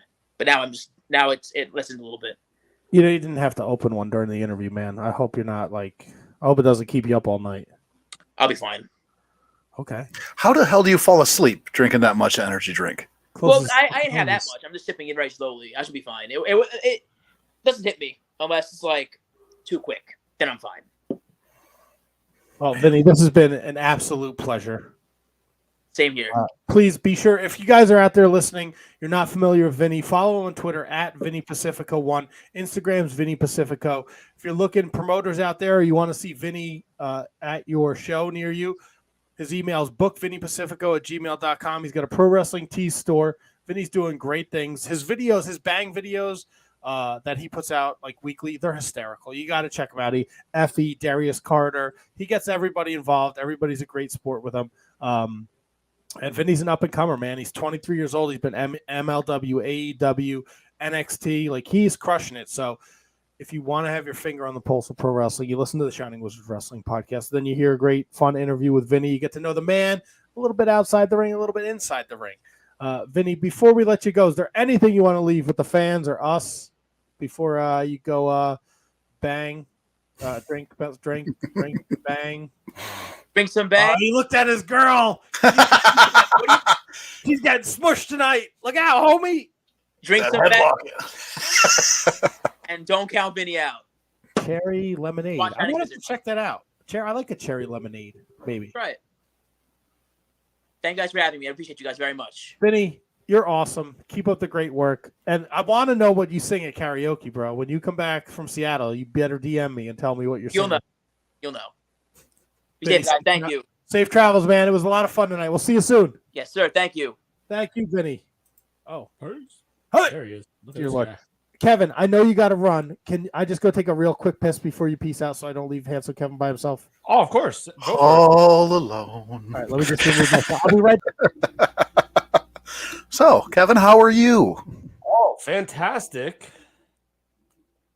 You got to run? You got to go do a 4K or something like that? That's right. I'm going to run a marathon as we speak. Attaboy. Yeah, I'm looking forward to it. It's going to be good. It's down in the the main street of town, and it's gonna Charity be event? Charity event, of course, raising money for action figures. It's going to be fantastic because they need our support. What would be the name of this charity? Because I'm not buying into this there. It's called KJG. Advanced Action. All right. Now you've got me back. You've sunk me. It's Advanced Action. We raise money for action figures that have fallen off my workbench. Where do I donate? Or other people's workbenches. Yes. Or shelves. Yeah. Or, detolfs. Or anything like that. So it's a really good charity that I really, really love and support.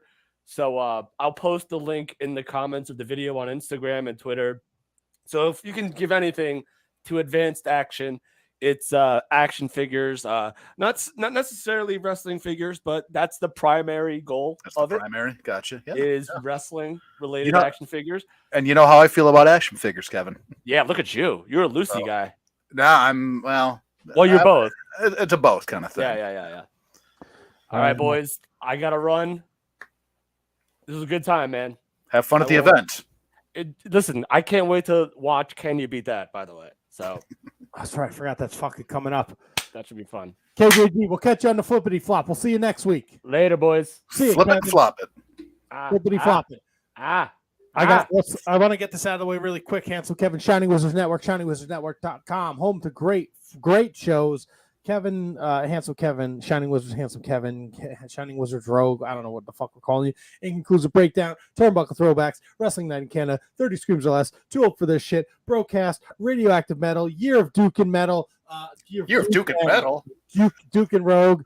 The Metal Quarter podcast is on there for all you AW fans. The ROH Revelry is on there, so check it out. ShiningWizardsNetwork.com. Oh, fucking Bread Club is popping up on there a week after we record on Fightful Overbook, so check that out. We got a Patreon, patreon.com/Wizard Podcast. You can join for as little as $1 a month to support the Shining Wizards Wrestling Podcast. $3 a month to get extra bonus content every month. And at $3 a month, if you sign up now, you get the whole back catalog, all the bonus shit we've ever done. Plus, we're putting out great new content all the time. We're going to thank those that support us over on our Patreon. Kathy Hummer, the Queen of the Shining Wizards. Minnie Crazzo, the King of the Shining Wizards. Danny Rusinello, at Not Danny Russ on the Twitter machine. Anthony Rusinello. Sean Toe. Sean Calejo. Kate the Great Hensler, at Miss Kate Fabe on the Twitter machine. Matt Garifo, at WhoDatMatt81. Christine Friesendorf. Mark Parloni. Thomas Cops, the Mott Spock, at High Five Tom on the Twitter machine. He's doing that Marking Out ROH Revelry podcast as part of the Shining Wizards Network. Kieran, my co-host from the Bread Club, Bon Beasley, Eric Freeds, S.J. McDonald, Michael Hammond, Matthew Birch, Braden Bergen, Brendan Haney, Ryan Schlong, at Mark Order Pod, the only place to get your AEW information. Asian Joe, Mike Peterson, at LOL Mike Peterson, Kevin Rogue. He's right there. He does the Year of Pod. He does at JJ Rogue Means. He does at TOTS Pod. He's doing it all. William Mercier Jr. at W Mercier Jr. David Henry Bauer III is out. He just got a free plug. Roll. That is the Shining Wizards Patreon. And let's pick our Patreon. I didn't do it last week because I was so disheveled. The name of all with all the names in there, right? All the random names. No, he's not a fucking $10 a month guy anymore, so he's beat straight. Well, see you later. He just won. You're out of here. Nope. Nope. Don't you put the names in the motherfucker, don't you? I just never take them out. I should take out the guys that win. Look. Hey, that's me. All right, we're getting down to the nitty-gritty here. Please give me somebody. Nope. God damn it, man. How many fucking names are in there? Nope. Oh, wow. These are really old. I got to update this. Boom. Hey. Kate the Great. Kate. I got to go through and fix this all. I'm so sorry. This seems like a sham now. Kate, congratulations there, Needle Wiener. That's it. May, you will be a part of the Wizards podcast in some way, shape, or form, whether it's Can You Beat That, whether it's a Wizards Rewind, whether it's sitting in for an interview, whatever. Kate, I'll reach out to you. And we will figure it out together. All right, so Handsome Kevin, a ton of wrestling this week. I think the big news, right? WrestleMania, Raw after Mania. Yeah. A lot of people weren't happy with that. Yeah, it was not a good show. Now, there's a lot of fast forwarding. Yeah. Now reports are, and they're a little mixed, so it depends on where you get your information from. That since WWE was now sold, Vince McMahon has been put back in charge, and rumors last week were swirling that he was the man in charge of Monday Night Raw. Mm-hmm. Yeah. I don't know. The way that the show ran, it's hard to argue. You know what I mean? Like, it's really hard to argue because the show was it was a poor show. And compared to what they have been doing up to that point since H kind of took over the lead, he was doing a lot of good shows. Now, SmackDown was a much better show. So I don't know if something happened between Monday and Friday where they went, yeah, we're not playing this fucking game because that was horse shit. But the show was fucking bad, man. It was one of the worst Monday Night Raws I've seen, and I've seen them all. And that's a shame because people put a lot of stock into the Raw after WrestleMania. Yes, big time. And I think the big thing was what Matt Riddle returned and Brock turned on Cody. Yeah. And I don't give a shit about Matt Riddle. I really don't. So him returning it meant pretty much nothing to me. And Brock turning on Cody and the way that it happened was just horseshit. The way they set it up, I thought was horrible. The way that they pulled it off, I thought was horrible. when you do shit like this, you always have to like point like who benefits, right? When you're doing something like this, like somebody should benefit. And you look around and absolutely nobody benefited from them doing that. And it was just disappointing. So yeah, it was a fucking horrible Raw. Yeah, and it looks like, I know you're not high on Matt Riddle, but he was involved in SmackDown too. He saved Sami Zayn. So are we putting Matt Riddle in that position to be a top player here? Well, can his character be a top player? Like his character has got to change a little bit for him to be a top player, I think. Did he come back as like the carefree like dude, or is yeah? He, like, I mean, serious MMA Matt Riddle. He's still a bro. You know what I mean? He's still got his flips and all that. So they do got to put it. If he's going to be a top player, they got to put an edge on him, and they got to teach him how to do a not bro promo. In my opinion, at least in my opinion, and the fucker get some boots. I could get some fucking boots. How does the World Wrestling Entertainment Company allow Auschwitz footage to be shown during WrestleMania? How does that happen? So I think pretty easily, quite honestly, if you're just looking for footage, you don't look for the connection of the footage, right? I don't think that it's that. It's a big mistake, but I think it's an easily made mistake. I don't know, dude. Think about it, man. If you're looking for any type of footage, I don't know if you've ever looked for footage to piece anything together before, but you're not like, okay, I'm going to need an explosion for this.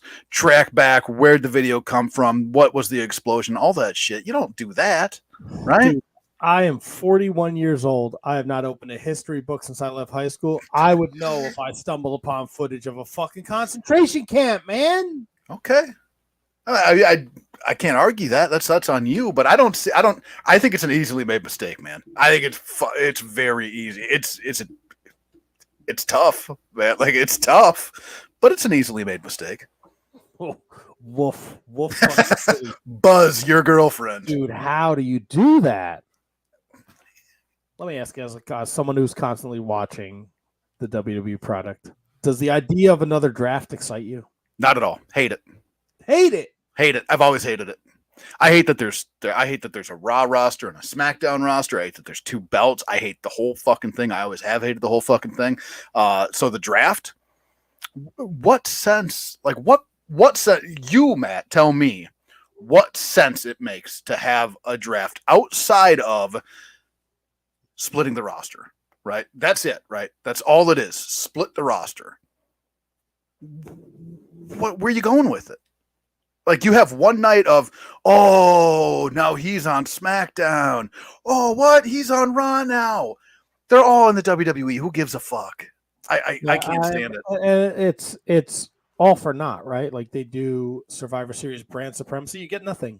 Like it's over. I hate those. Yeah. They're the worst. It's the shits. Yep. There's so much TV and so much talent. Like I look at this Monday Night Raw after WrestleMania, and again, I don't watch a lot of the WWE. 1, 2, 3, 4, 5 matches in fucking 3 hours. Yeah, some of them were short as hell. Yeah, Lashley defeated Mustafa Ali in like a minute. Yeah, that'll help him out quite a bit. Like I don't think like you don't need to do a draft. I just think you need to do a better job of the way you book your shows. Yeah. Look, there's plenty of talent to go around. You don't have to, like, obviously the important stories you're going to show on every show, right? I get that. Well, then what the fuck is the point? But you don't need to run like I don't know, instead of an almost Elias match, like give me something worth a fuck that I care about. Well, and that's boy, everybody's going to care about different things, sure, but like if they do this, right? If they do this draft and split and all that kind of bullshit, but they still have the Bloodline on both shows, if they still have Cody on both shows, I'm out, man. I'm not out. Trust me. I'm still watching the product, but it's just such a kick in the fucking pants. Of course, they did it last year, right? With that weird fucking draft rule where four guys can go to SmackDown and 4 guys can go to Raw. Right. A little convoluted for my liking. Just put on a fucking entertaining TV show. Tell me a couple good stories and let me be happy. Yeah, I'm with, and which is what they've been doing up until last week's Raw.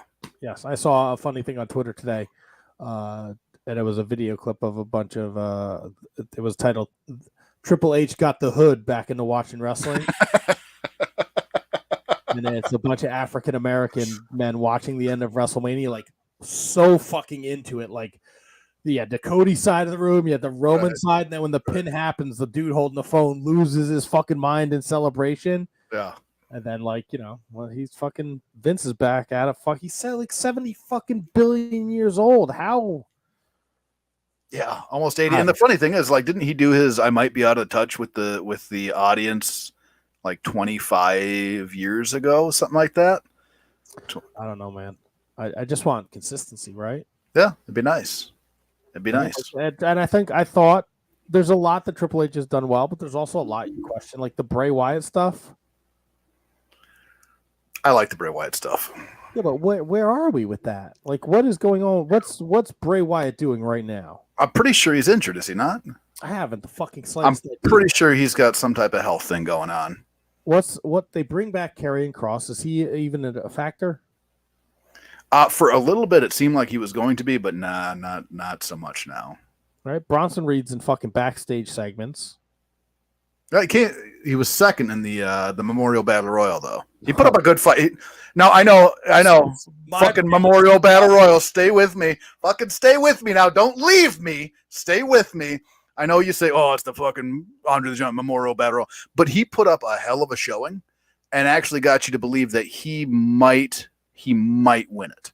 There was time in the ending sequence that you thought he might have a chance, which helps him, right? That helps him. I guess. Who won? Lashley. Oh, come on. Yeah.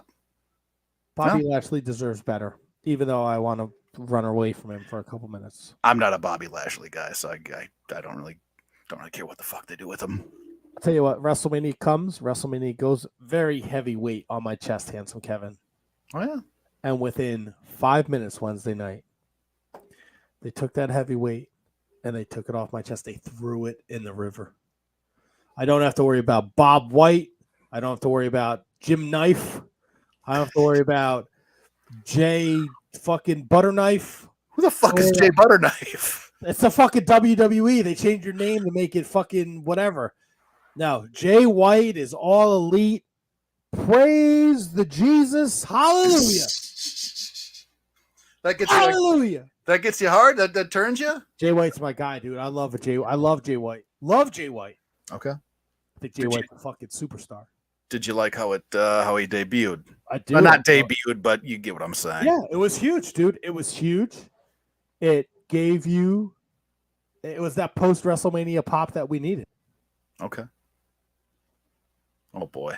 Can we bring in the champ? We can bring in the champ, yeah. Champ, how are you? Good. How are you guys doing? What a fuck! This guy's voice is amazing. Al, your voice is amazing. Kevin, check this out. It's beautiful. Is that a King Haku? Yes. Father of Hikuleo, former member of the Bullet Club, which Jay White is now Bullet Club Gold and Black, bitches. I don't know what it means, but I'm excited for it. I don't know what it means either. Jeff Hardy? Is he joining? No. Jeff Hardy, if he knows what's good for him, he should take a $5. He shouldn't come back. Take a fucking $5. Right? It seems like every time he comes back, he gets all fucking mangled. Yeah, there it is on the Jeff Hardy. I think it's time for him to maybe just step away. Yeah, I think he needs to go take a powder, Jeff. Yeah. Al, do you have a favorite figure? Oh, that's tough. The Macho Man ringside exclusive, the Macho King, in the old Legends pack. That's probably my favorite. All right. Do you keep them loose or do you keep them in the box? That one is on card. Right. That one's a spicy meatball for anybody to collect. Meatball. She's healthy on the price tag for sure. Yeah. Can I ask what's the most you've ever spent on a figure? Oh, you're gonna get him in trouble with his wife. She's not watching. It's okay. All right. Don't send her a link, Captain. Right? No, I got it. Al, you don't have to say it. I'm a collector too. The problem is my wife might be watching, and I'll tell her not to spill the beans. Al, you go ahead. Let the boys have their secrets. All right. I'm talking to you, Molly. Come on, Molly. Let us have some fun. It's probably that macho. Nice. It was $200. Okay, that's not so bad. Yeah. Normally, the reason I jumped on that one, normally I see them on eBay on like the on card, especially the way that this guy had it, like $700-800. Oh, it's Like, a steal. Loose, it's $150. You got a good deal there, Al. Yeah, that's why I spent the money. I was like, yep, that's the only time I'll ever see it for this. Let's go. Now I feel like something is wrong with me when he says the most he's ever spent is $200. I got issues. Yeah, you might. You might. We're going back. We're coming back down to just ordering one set of each AEW figure. I can't be That's the smart thing to do, out man. of fucking real estate over here, buddy. Now, Al, let me ask you this: you've been the champion now for about a month. Oh yeah, how's that going? How's how does it feel, man? How does it feel? You got your first defense coming up here. How does it feel to be a champion? I mean, you haven't been champion as long as I was, but you're a champion, man. How do you feel? It'd be nice if I had the belt. That's all I'm saying, Matt. Huh. I told Kevin, Hi, I Al. was like, Still a little sore over here. I told Kevin, I was like, we need to deface it and like spray paint tots across the front of it. Just Deface it. You're definitely not fucking getting it, dude. Just face it, this motherfucker. Are you feeling confident tonight, Al? Lord, no. Okay. Well, I've seen the questions. I heard there's some fucking softballs in there for you and your fucking competitor. There is a couple of softballs. Speaking of your competitor, you want us to bring your competitor in here, Al? Sure. There he is, Mr. Mike Peterson, the LOL himself. How you doing, Mike? How you doing, guys? How are you? I'm doing great. I want to ask you, how are you feeling tonight? Challenging Al, the champion, day here. Hold on. I got to do one thing.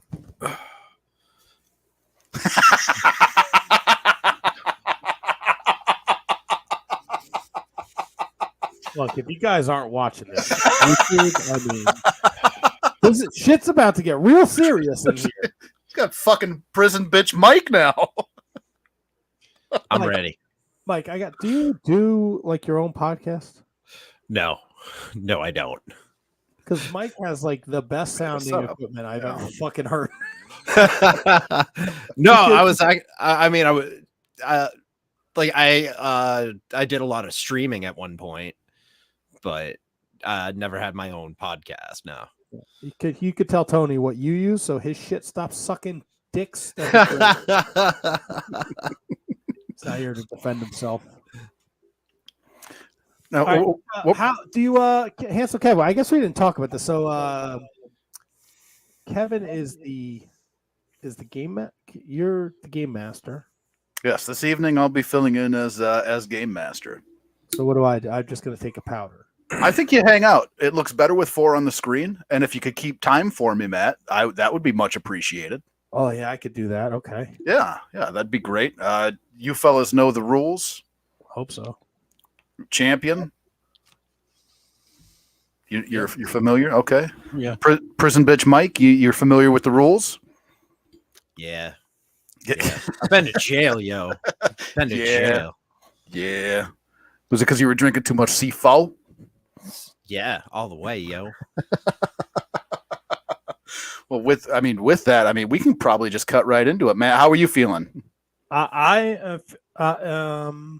I'm gonna get mad. I know that. Oh boy. No, I just know. I know, right? I got ears to the ground, baby. I know there's some fucking softballs coming. I ain't happy about this. I think you're gonna like some of these softballs too. I do want to just say, Hansel Kevin, if you could explain the rules to maybe we got some new listeners. I don't know if the people in Japan might not be familiar with. Okay. Can you beat that? The Austria crowd. I know the UK. We're getting some hits over there. Oh, gotcha.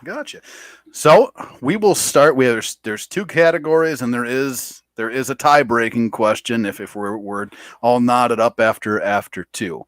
It starts off. I will give you the topic and the amount of potential answers. You then tell me how many of those potential answers you can name. Then it volleys over, going over. So if Mike says he can name 1 and Al says he can name 2, Mike says go ahead and name your 2. It goes to Al. Then it is up to Al to get all of his answers correct. If you do not provide a correct answer, you lose the point. The point goes over to the other competitor. Again, if we're tied at 1-1 after 2, we go into a ball buster of a tiebreaker. Matt, is there any other questions on the rules? Are you asking me? Yeah. No questions. Any questions to the competitors on the rules? Yeah, do I get to phone mommy? You do not get, unless it's Diana. Oh, man. That creep. Now, if you're going to call Diana, you let her know I'm doing well. I hope she is well at all. But that is the only phoning mommy you get is Mother Diana. Okay. That's unbelievable. Whoa. So with that, are we ready to start? Yeah. Got it. 2 topics. And Mike, you do get the option. Get ready. Whoa. So we have topic 1, NWAJ, with 3 potential answers. And topic number 2 is Enter Night, with 5 potential answers. Let's try Enter Night. Enter Night. AJ Styles won the NWA World's Heavyweight Championship 3 times. Who did he lose to? Now, Mike, you can play, or you can pass it over to Al. I'm going to pass. You're going to pass it over to Al. That starts with you, Al. Al, how many can you name? No, this is the internet question. There's 5 answers. No, this is NWAJ, and there is 3 answers. Thought he said the internet question, Kevin. That's what he chose. But did you? Sorry, did you select the internet? That's on me, son of a bitch. First timer. So on the Enter Night, there is. Way to fail, fucker, mother. I hate your guts. That's right. Macho Man got it right. Fuck this whole thing. Fucking Kevin. You're really fucking helping me out over here, Matt. So, Enter Night, there is 5 potential answers. Al, how many can you name? what's the question on internet? The Sandman won the ECW, that is the Eastern and Extreme Heavyweight Championship, 5 times. Who did he beat? I can probably name 2. 2. Yeah. Al? I'll let him take it and just. Oh, look at that. All right, Mike, it's up to you. All right. I'm gonna go Tommy Dreamer. You are wrong. Fucking 1 hit, Mike. I mean, I could go for a hit right now. Al, how many did you have? How many could you? Matt, I'm not going to ask you because I'm guessing you got all fucking 5. Al, how many do you got? I was gonna guess 2. Okay, and your 2 would have been. Let's see, ECW. Rob Van Dam. Al, you would have been wrong as well. Matt, take us to the promised land. How many do you have? I'm gonna guarantee one of my picks my next pick is probably gonna be in there. Raven. That's 1. And again, it's the Eastern and Extreme Heavyweight Championship. What was it? Snuka? That is not. You're close, though. 5 times. 5 times. Raven, Douglas. No. All right, give it to us. So it is Don Morocco, Shane Douglas, Mikey Whipwreck, Raven, and Steve Corino.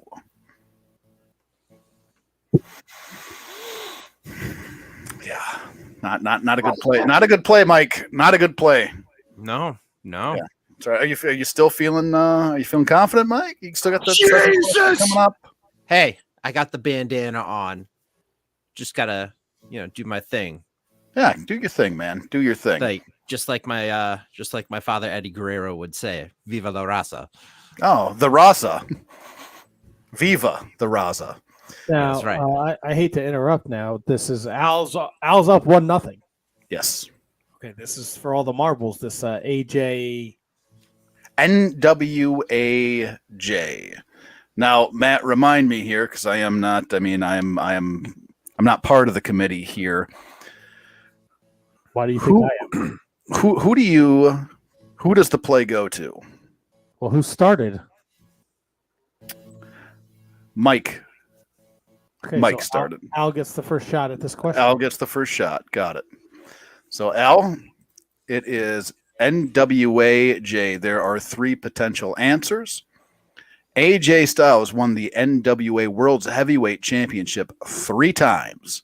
Who did he lose it to? How many answers can you get?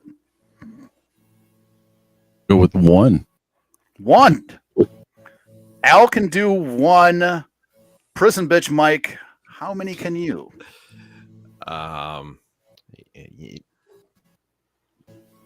Eat 1, maybe 2. So you can't go 1 as well. Okay, so he can go. He can go. He can go. All right, Al, you're up. Again, AJ Styles won the NWA World's Heavyweight Championship 3 times. Who did he lose to? 3 potential answers. You only have to guess 1. You're talking about the NWA title. I am talking about the NWA title, yes. NWA title. I was just hoping he would go for 2. I'm going to be straight up honest with you.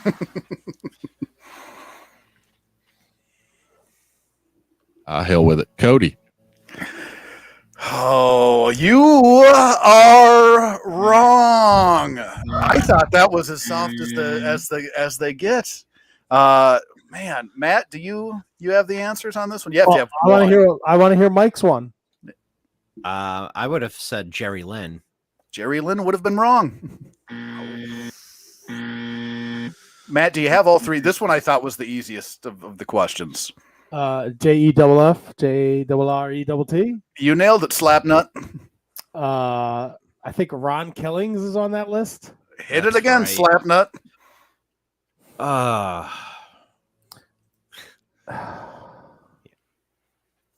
And he was also part of the first question, Raven. Yep. That's 3. I'd cover my face too, Mike. It's okay. Al, you might want to think about covering yours, quite honestly. So we're going to the tiebreaker now. We're going to the tiebreaker. All right. And the tiebreaker is not going to be fun for either one of you. So it is uncontained competitors with 12 potential answers. Oh, boy. In the history of the Ring of Honor Pure Championship, 11 men have held the championship. This includes the first incarnation as well as the revival.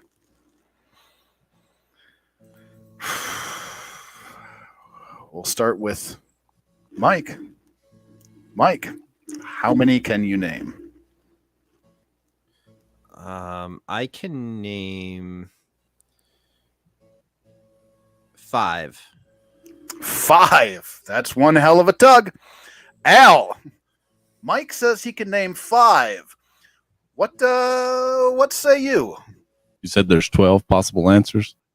There is 11 possible answers. Let him go for it. Let him go for it. Mike, you have to get 5 correct, or you have fucked up, my friend. All right. So I've got Wheeler Yuta. Correct. Wheeler Yuta is 1. All right. Jonathan Gresham. Jonathan Gresham is 2. Ding. Jay Lethal. Jay Lethal is 3. Correct. Ding. Nigel McGuinness.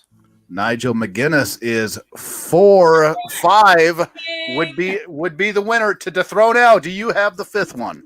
Brian Danielson. You sure as shit do. Al, you've disappointed your entire family. LOL prison bitch. Mike, we have a new champion. And again, Al, they say you're only a champion once you've defended it. So there you have it, buddy boy. How do you just let us out there? Mike, new champion. How do you feel? Holy fuck, I did it. That's how I feel. So you got 5. How many more could you have potentially guessed? I probably could have potentially guessed maybe like 2 more. What are your other 2 guesses? One would have been Jay Briscoe. Jay Briscoe is not on the list. And then Katsuyori Shibata. Shibata is on the list. Matt, do you have the rest of them? AJ Styles. You got it. We said Nigel. We said Wheeler. We said Gresham. Daniel Garcia. That's right. Garcia Shibata. had it for a bit. Joe. Samoa Joe. Oh, I forgot about Joe. You said Lethal. Yep. Said Lethal. I said Danielson. Said Danielson. Josh Woods. Josh Woods. That's right. Woods had it for a little bit. John Walter. John Walters. And Doug Williams. And Doug Williams. So those were a little bit they were tamer questions than they normally are. They were tamer questions than when I won, that's for sure. It wasn't the 84 New Japan tournament question who all was in it with Ken. All you had to say was Ken Patera. All you had to say Ken Patera, and you had it. Al, I told you before I was still a little burned by this, and you just pouring salt in the wound.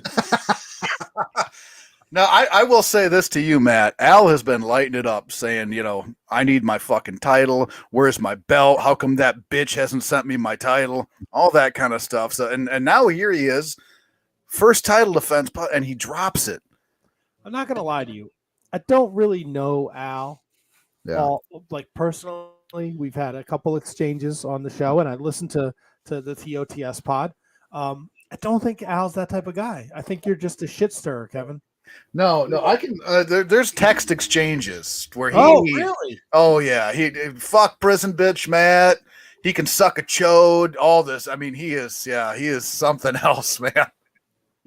Al, I don't remember these texts, Kevin.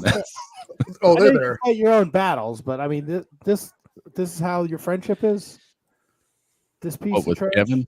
Trying Oh, I to mean, throw you that's under a fucking bus. yeah. Kevin, did you hear about this guy? That's real fucking cute. Not nearly as bad as the shit that prison bitch Mike has said about you. So That's right. I talked all that shit. I've been in jail, son. We have a new Can You Beat That Champion? we have a new champion. That's right. I hope the fucking committee's happy. They just keep throwing fucking softballs. Now, Al, I know kind of where your wrestling knowledge lies, right? Yeah. I kind of have an idea kind of where you're at with your wrestling knowledge. Mike, that ROH question right in your wheelhouse. Where does your knowledge kind of lie? I'm more like ROH, New Japan, like indies type of dude, like AEW indies. Okay, gotcha.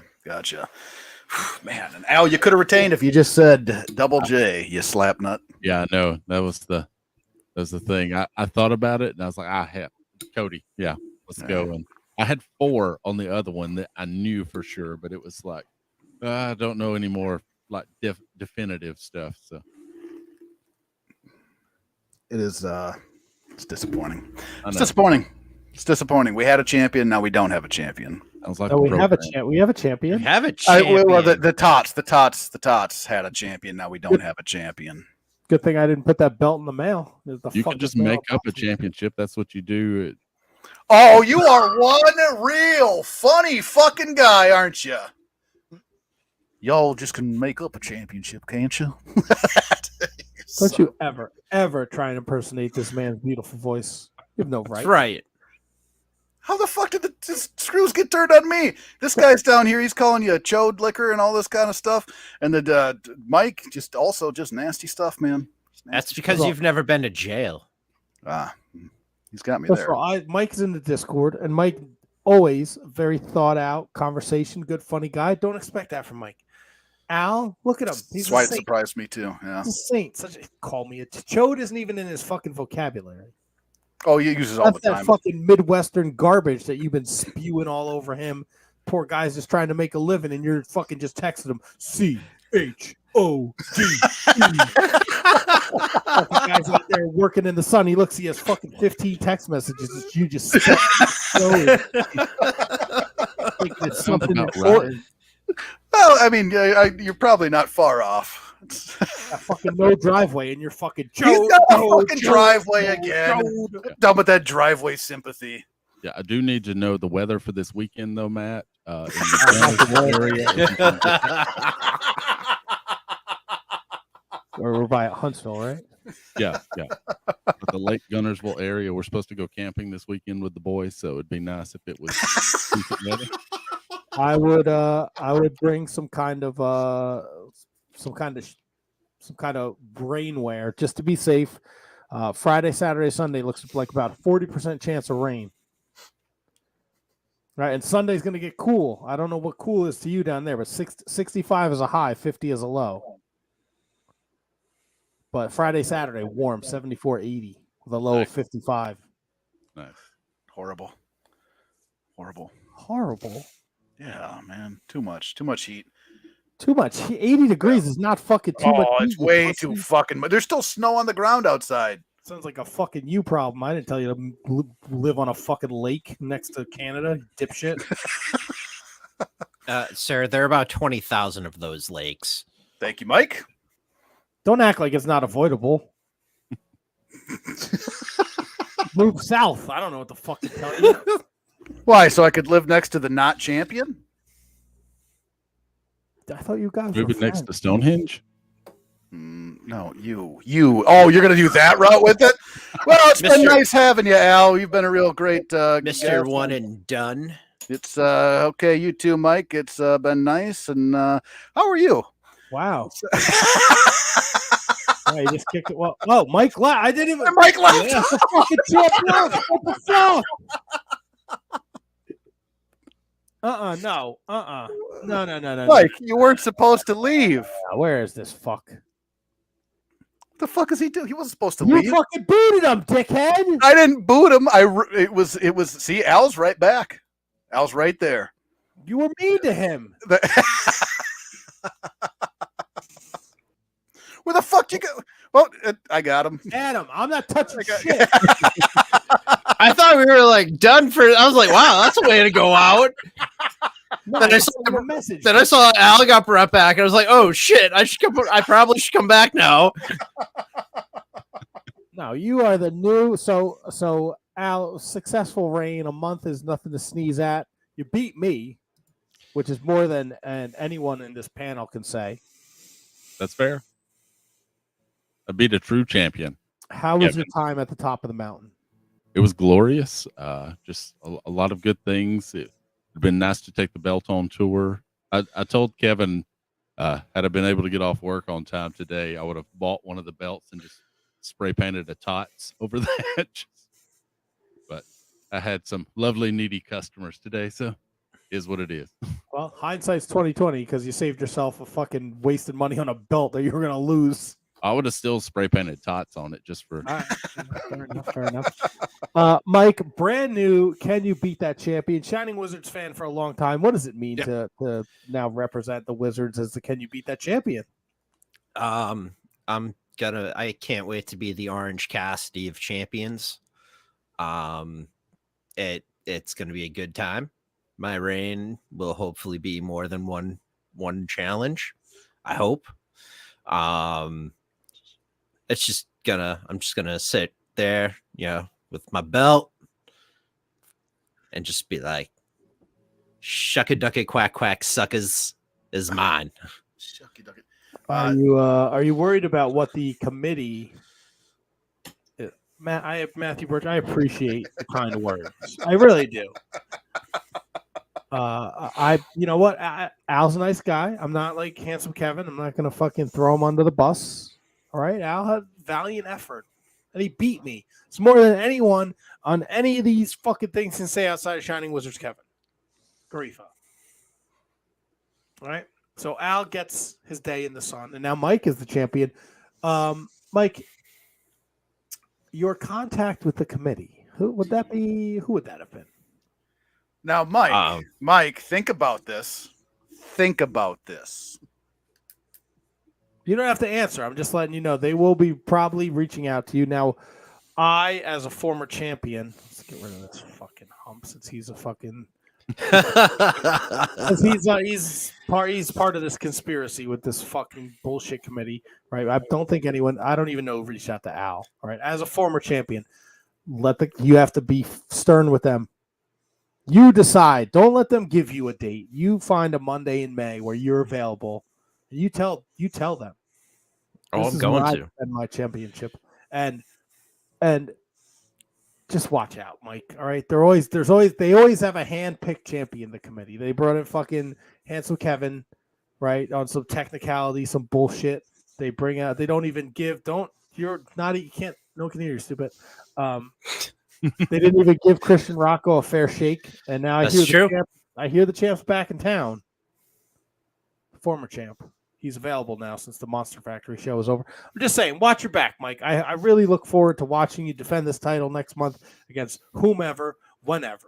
But just be careful of the committee. To unmute yourself if you're going to say something. Yeah. Fuzzy. Hi, Kevin. Good. I'm good. Hi, hello. Matt's got it out for the committee, so just show some trust in the committee, and the committee will trust you, Mike. And you can trust me on that. Yeah, I'm gonna trust me and win in the game. God damn it! All right. Well, you never know when the committee's going to drop a ringer on you, so keep that in mind because that's what they did to me. I ain't scared. Well, good. Well, gentlemen, this has been a lot of fun. I appreciate you joining us, and congratulations again, Mike. Can you beat that champion? I'm sure the committee will now be in touch with you. Al, yes. It's been an absolute pleasure to meet you. Maybe make better life choices. Don't associate yourself with this guy.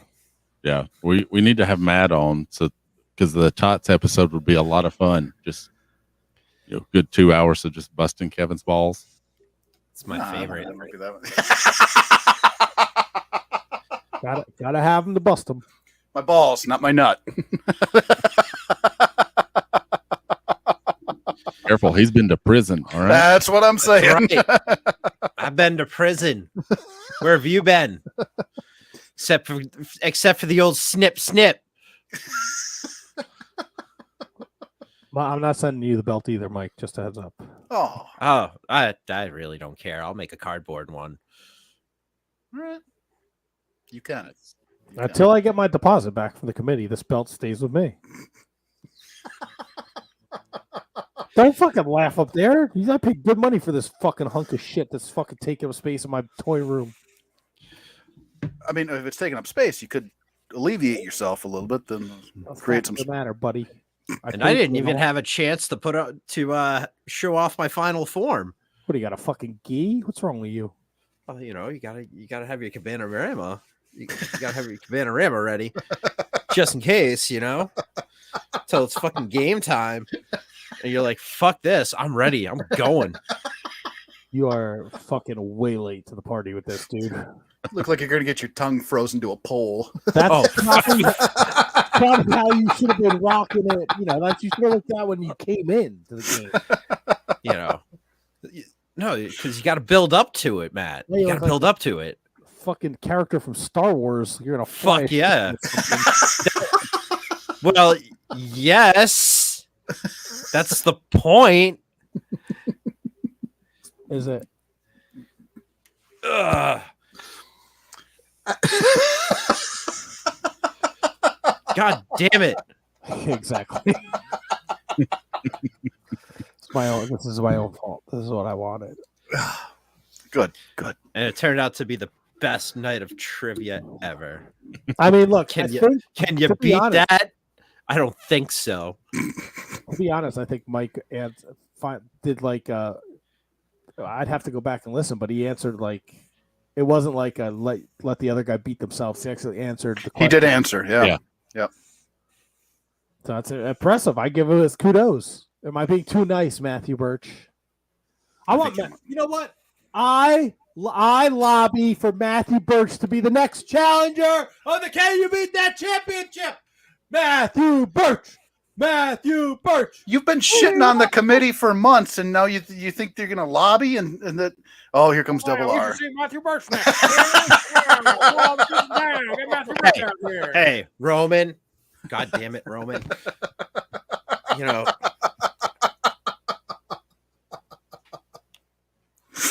You haven't been to jail, Roman. You haven't been to jail. I have. It'd be really great if Matthew Birch was there. All right, Matt's been to jail. That's nice. You guys got matching bandanas. That's right. Prison bitches for I was gonna life. say, he was part of the same crew. Yeah, we run in the prisons. You know, we try to like worry. We try to get rid of the Dementors. The Dementors. Yeah, that's the worst part about prison is the I think it'd Dementors. be really great if Matthew Birch. You got to change your name, numbnuts. I'm just a woman on the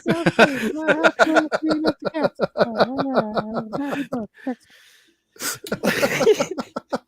that Michael Scott doing Michael Jackson? I'm not sure Lobbying what for the fuck. Everybody wants Matthew Birch to be the next challenger. Well, I mean, perhaps. I don't have a hand in that. Yeah, I wasn't drinking my Oragel this time. Right. That's probably what it is. That's probably No Oragel. No. Oh well. More like Boragel. Well, I'm not the game master. I don't know what's next. Well, next we say thank you to Mike, the new champion. The committee will be in touch with you. All right. Well done. Well played. Way to answer a question correctly. Thank you. Yeah, it was nice to see you again, Mr. As LOL. always. Al, you'll still be my friend. You'll still Maybe. be my compadre. As long as But, I don't snap any more J&J figures from you. You've disappointed your family. You've disappointed your podcast family. You've disappointed your friends. You've disappointed quite a few tonight, Al, and I want you to think about that. And we'll next time you text me that Matt's a chode licking son of a bitch, I want you to think about that disappointing feeling you have right now, fellas. Happened. Fellas, you both have a great night. Al, you got a lot of thinking to do.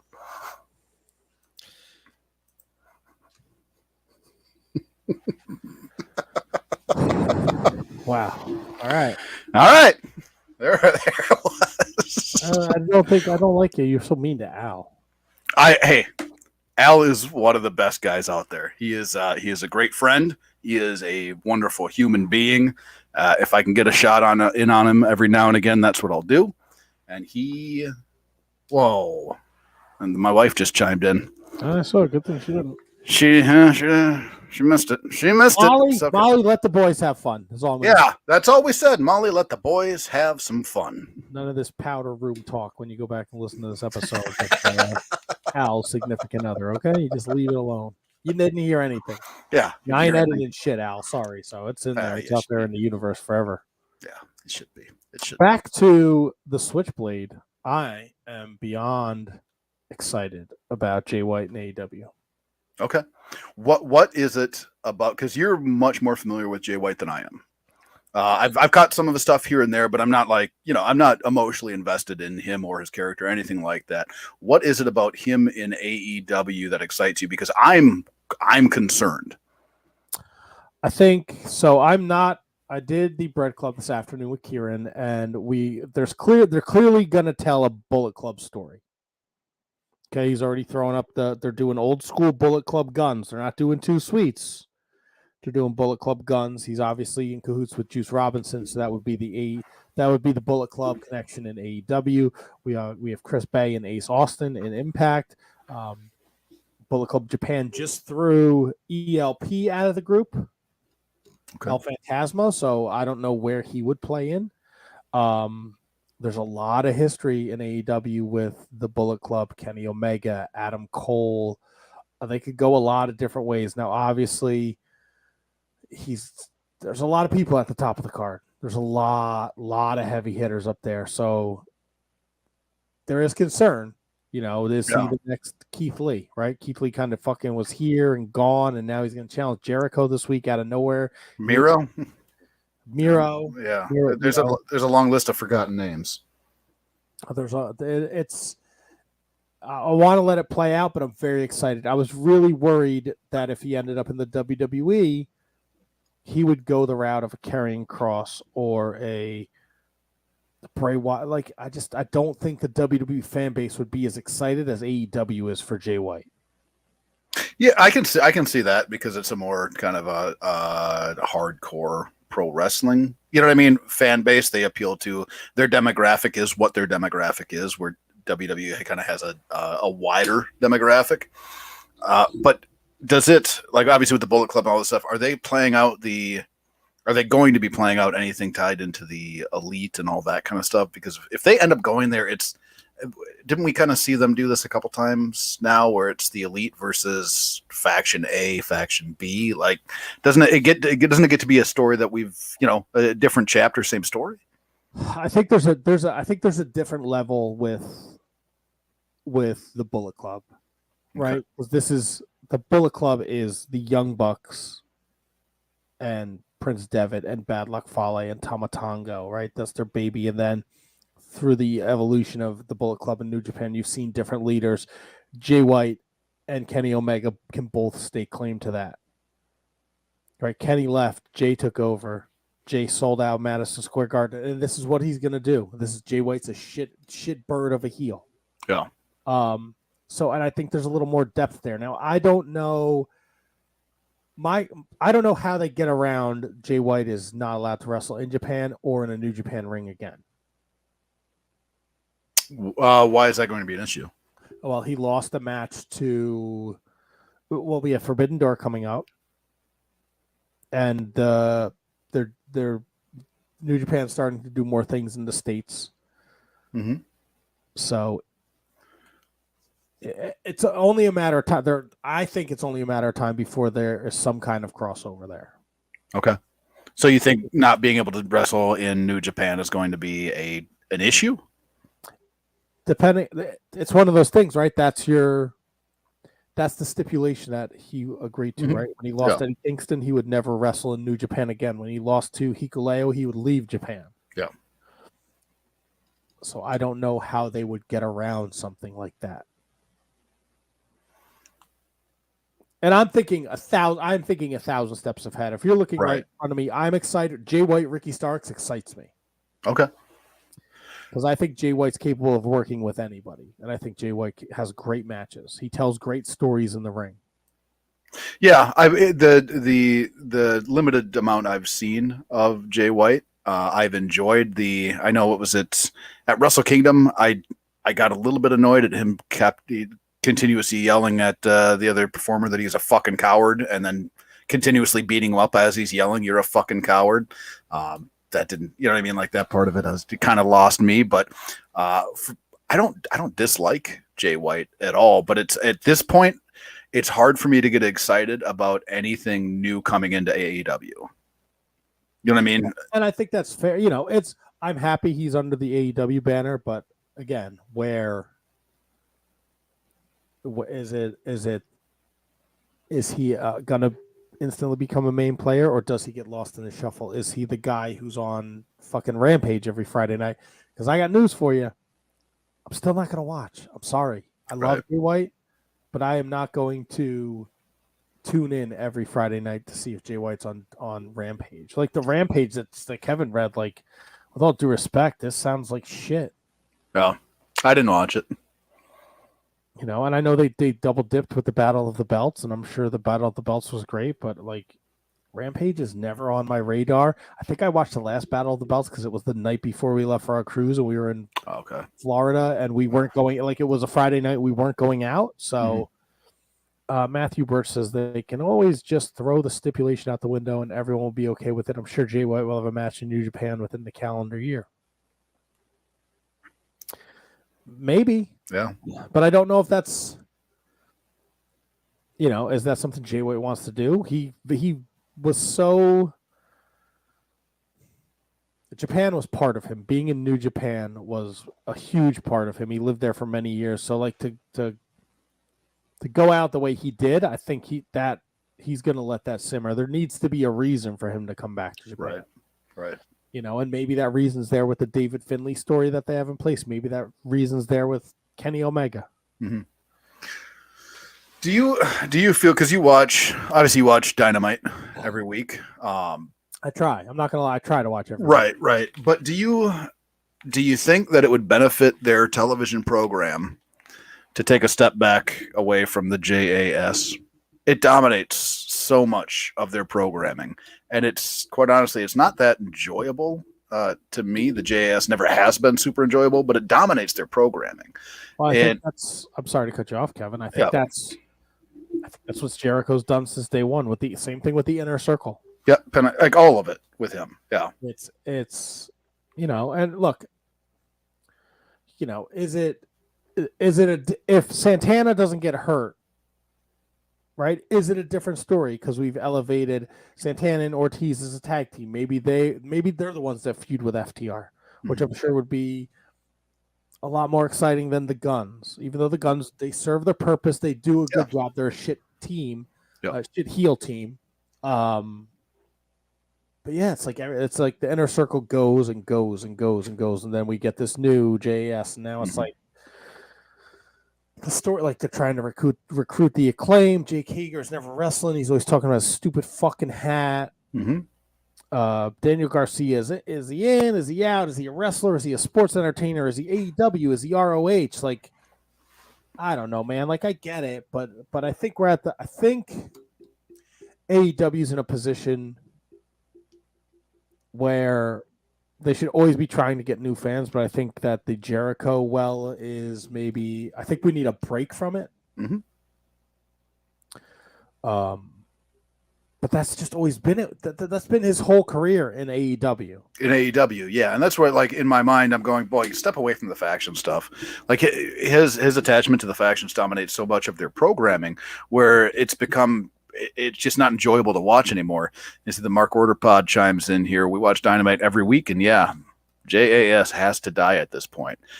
And I think that he would be more beneficial for the television product if he was just on his own, right? Just not all this other bullshit surrounding him, and it's a little much for me. It's just a little much. Yeah, no, I think when they had that three-team match with JAS, the Elite, and the House of Black, right? We got that great moment with Jericho and Omega, and they still ended up losing. Like, I think it would have been a good time for Chris to let's go do a fucking Fozzy tour. Let fucking Minardi and Parker do their thing. Let Garcia do his thing. Like, let's take a $5 from the JAS. Right. Yeah.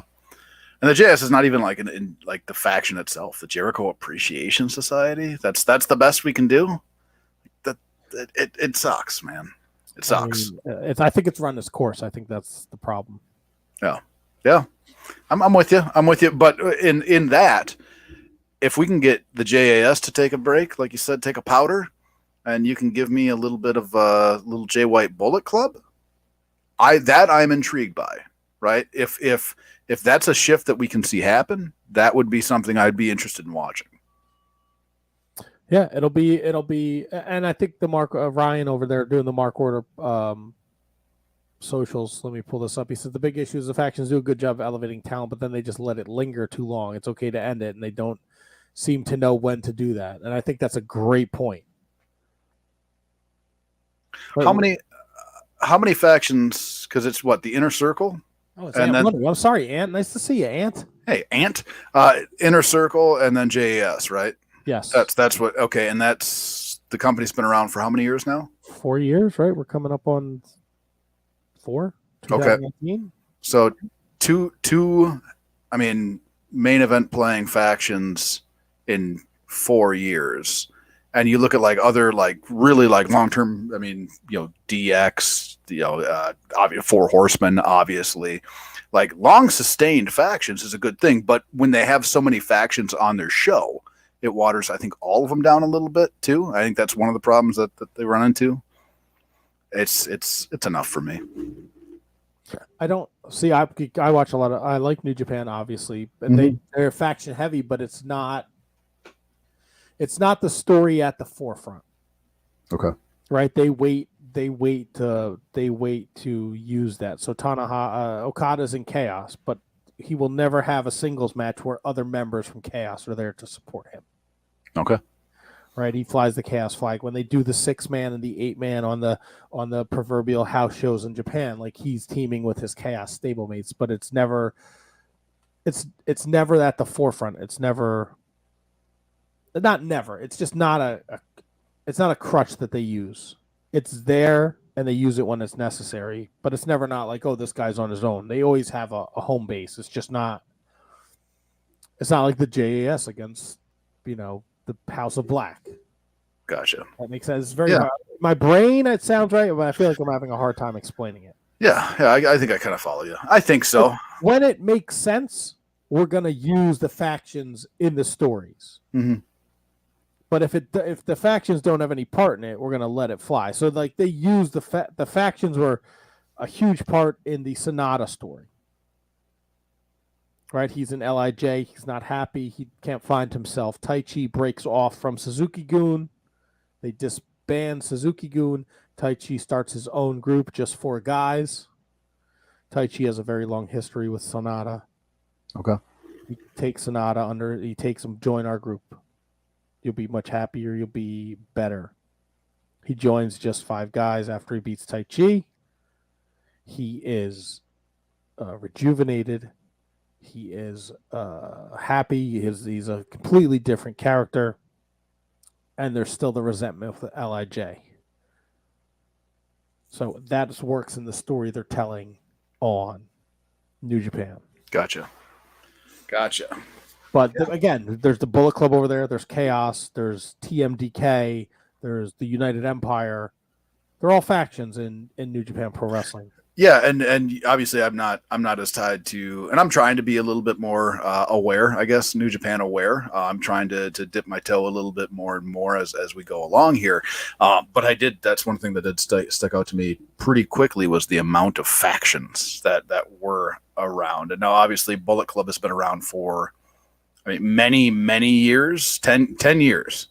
Wow. Okay. But they've always found a way to kind of reinvent and stay relevant within that. Right now, if Inner Circle had still been around from the start to now, continued to reinvent, you know what I mean? Would that have changed the AEW space? You know what I mean? I don't know. I don't know what the end game is, right? Like, right. Anthony's right. Like they kind of they start off hot and it's exciting and we're loving it, but then we get to a point where like this is as good as it's gonna get in AEW, and then they just plateau, right? And they get to the point where we're all like, all right, fucking enough of the fucking Jericho Appreciation Society, enough of the Inner Circle. It's either one or the other, right? What the fucking faction with MJF, like what was that? The Pinnacle? Pinnacle. That was a fucking fart in church. Yeah. Which was horrible because they had those were a lot of good pieces there, and they had the opportunity to do something pretty cool. And in my opinion, if the Pinnacle ran for a while, I thought that they could have done very cool things with them, but it just didn't. And that's why I always go back to thinking like Tony Khan seems like he's just a kid playing with his action figures. Still seems like that to me. And this big fucking announcement, fuck, man, enough. Stop announcing shit. Stop it. Stop having a fucking announcement. I don't want to hear one more goddamn announcement from Tony Khan. Never. And the way, did you see his goddamn face when he announced it? Settle down. He's got the Vinny Pacifico hookup on Bang Energies because I'm gonna let you know. And his delivery is fucked up. The more I listen to and see him, the less I fucking like him. Why is Adam Cole always a part of the big announcements? I have no fucking idea. Right? He was part of the Forbidden Door announcement. He was part of the All Access announcement, which I guess because he made his return to the ring, it ties in. Why is Adam Cole part of this announcement with Nigel McGuinness? I get. Yeah, that makes sense. Yeah. Like why couldn't they dust off Pac? That'd be nice. Yeah. Or nobody else? I don't understand why Adam Cole's always front and center. He's got to stand there and smile. Baby, are you? I can't be the only one here now, right? I know I'm not the only one that's sick and tired of the fucking announcements. And he has become Dixie Carter on so many levels with this bullshit. Tell me when he has these announcements, do you expect fucking anything? I don't even pay attention anymore. So I don't. Like it's kind of like hysterical because then I like troll Twitter when I'm at work and I'm not doing anything, and like people are losing they're losing their minds. It's almost like satire at this point. Whoa. I got to bring up the comments here. Cocaine Cowboy TK will stop the announcements when it stopped popping ratings. This one didn't help, but it was huge. Are they actually popping ratings on this? I can't believe it if they are. When they have like a huge announcement? Yeah. Yes. What the fuck? Now look, Papa. I think we need to pop a rate. We're not pulling like 2 mil. They're just inching over that 1 million mark, which I guess is huge today. I don't fucking know. Tired of it, man. I'm tired of it. I talked to my buddy Kieran today. You know, yeah. What did Kieran have to say? Is he excited? Yeah, they're excited because I think we take it for granted, right? You're in Minnesota, you can drive within a 3-hour radius and see a shit ton of shows, right? Constantly, yep. WWE comes to Minnesota. If you want to go the Milwaukee Tom route and drive fucking 5 hours to Milwaukee, Chicago, whatever, like it's easy for you to see AEW and WWE. They really don't go overseas a lot. No. Ever. So Kieran told me a very interesting thing today too. AEW is on free TV in the UK. Right? If you want to see the WWE, you have to pay for a platform like ESPN Plus or something. Like okay, yeah. Like Sky Sports, maybe. I don't want to speak out of turn. Maybe I should have Googled it, but it just popped in my brain. So he says to see the WWE, you have to pay to see it. Mm-hmm. But the AEW is on whatever, Fox over there or whatever. I don't know what the channels are. Right, yeah. Yep. You know, fucking Big Ben number 2. On the Ben 2.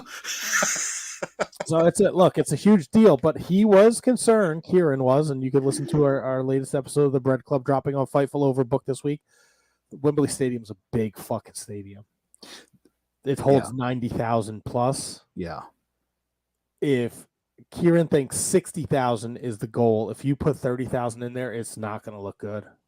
They don't have enough tarps in the country for it. They just don't. And so here's the thing. I hope they do well. I think they will. I really think they will. I hope how many ever tickets they make available, they sell out. I hope it looks great. I mean, I know sometimes I come across as an anti-AEW guy, which I am not. I've been with them since the beginning, right? I try to enjoy their product as much as possible. I wish them the best of luck.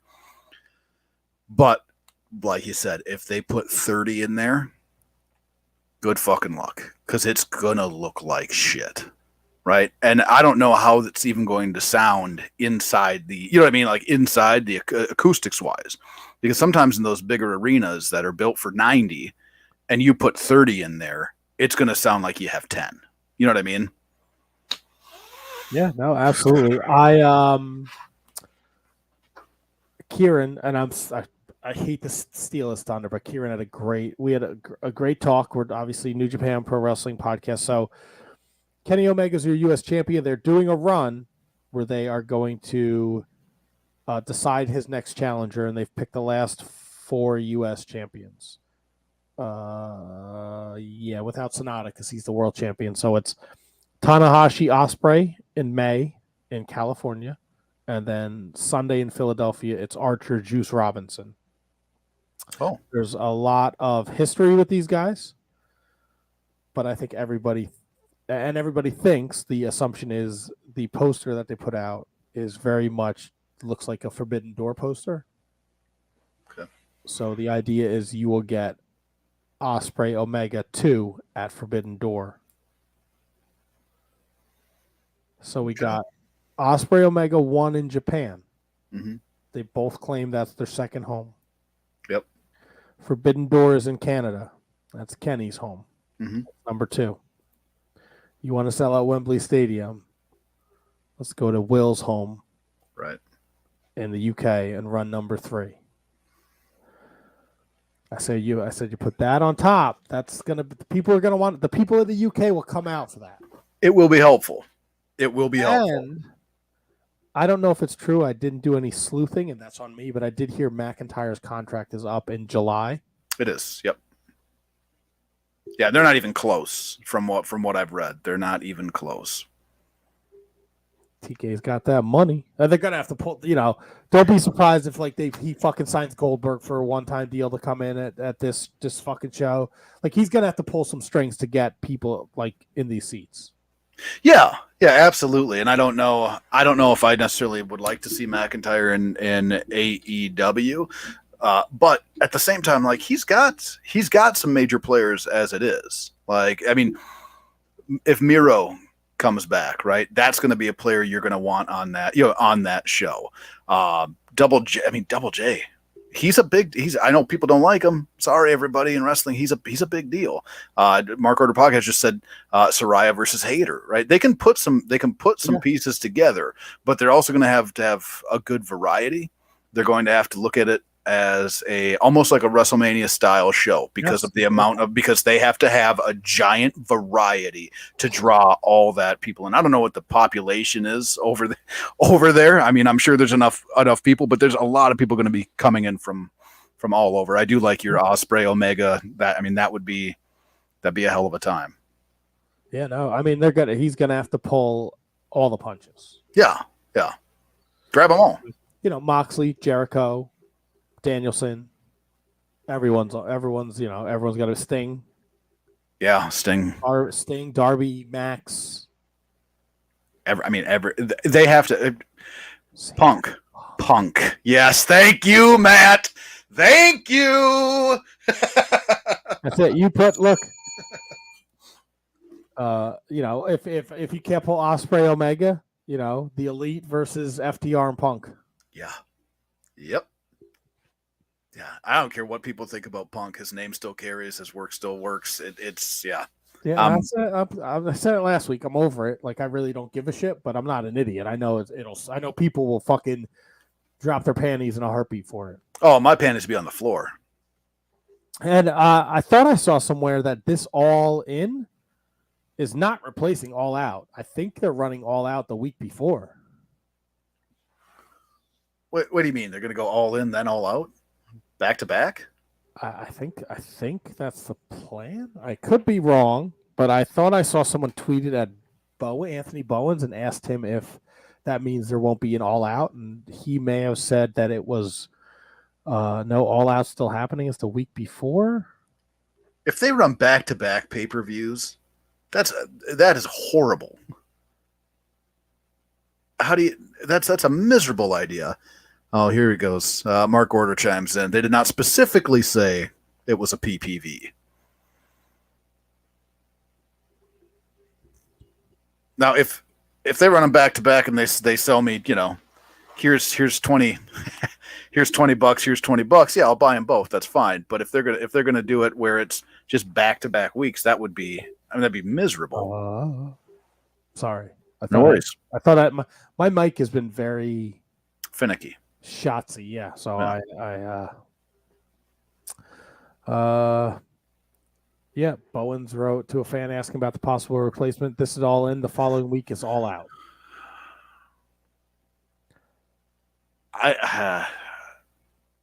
I'd like to know what the setup is then. I guess we'll have to wait and see. Maybe another big announcement. No more big announcements. No more.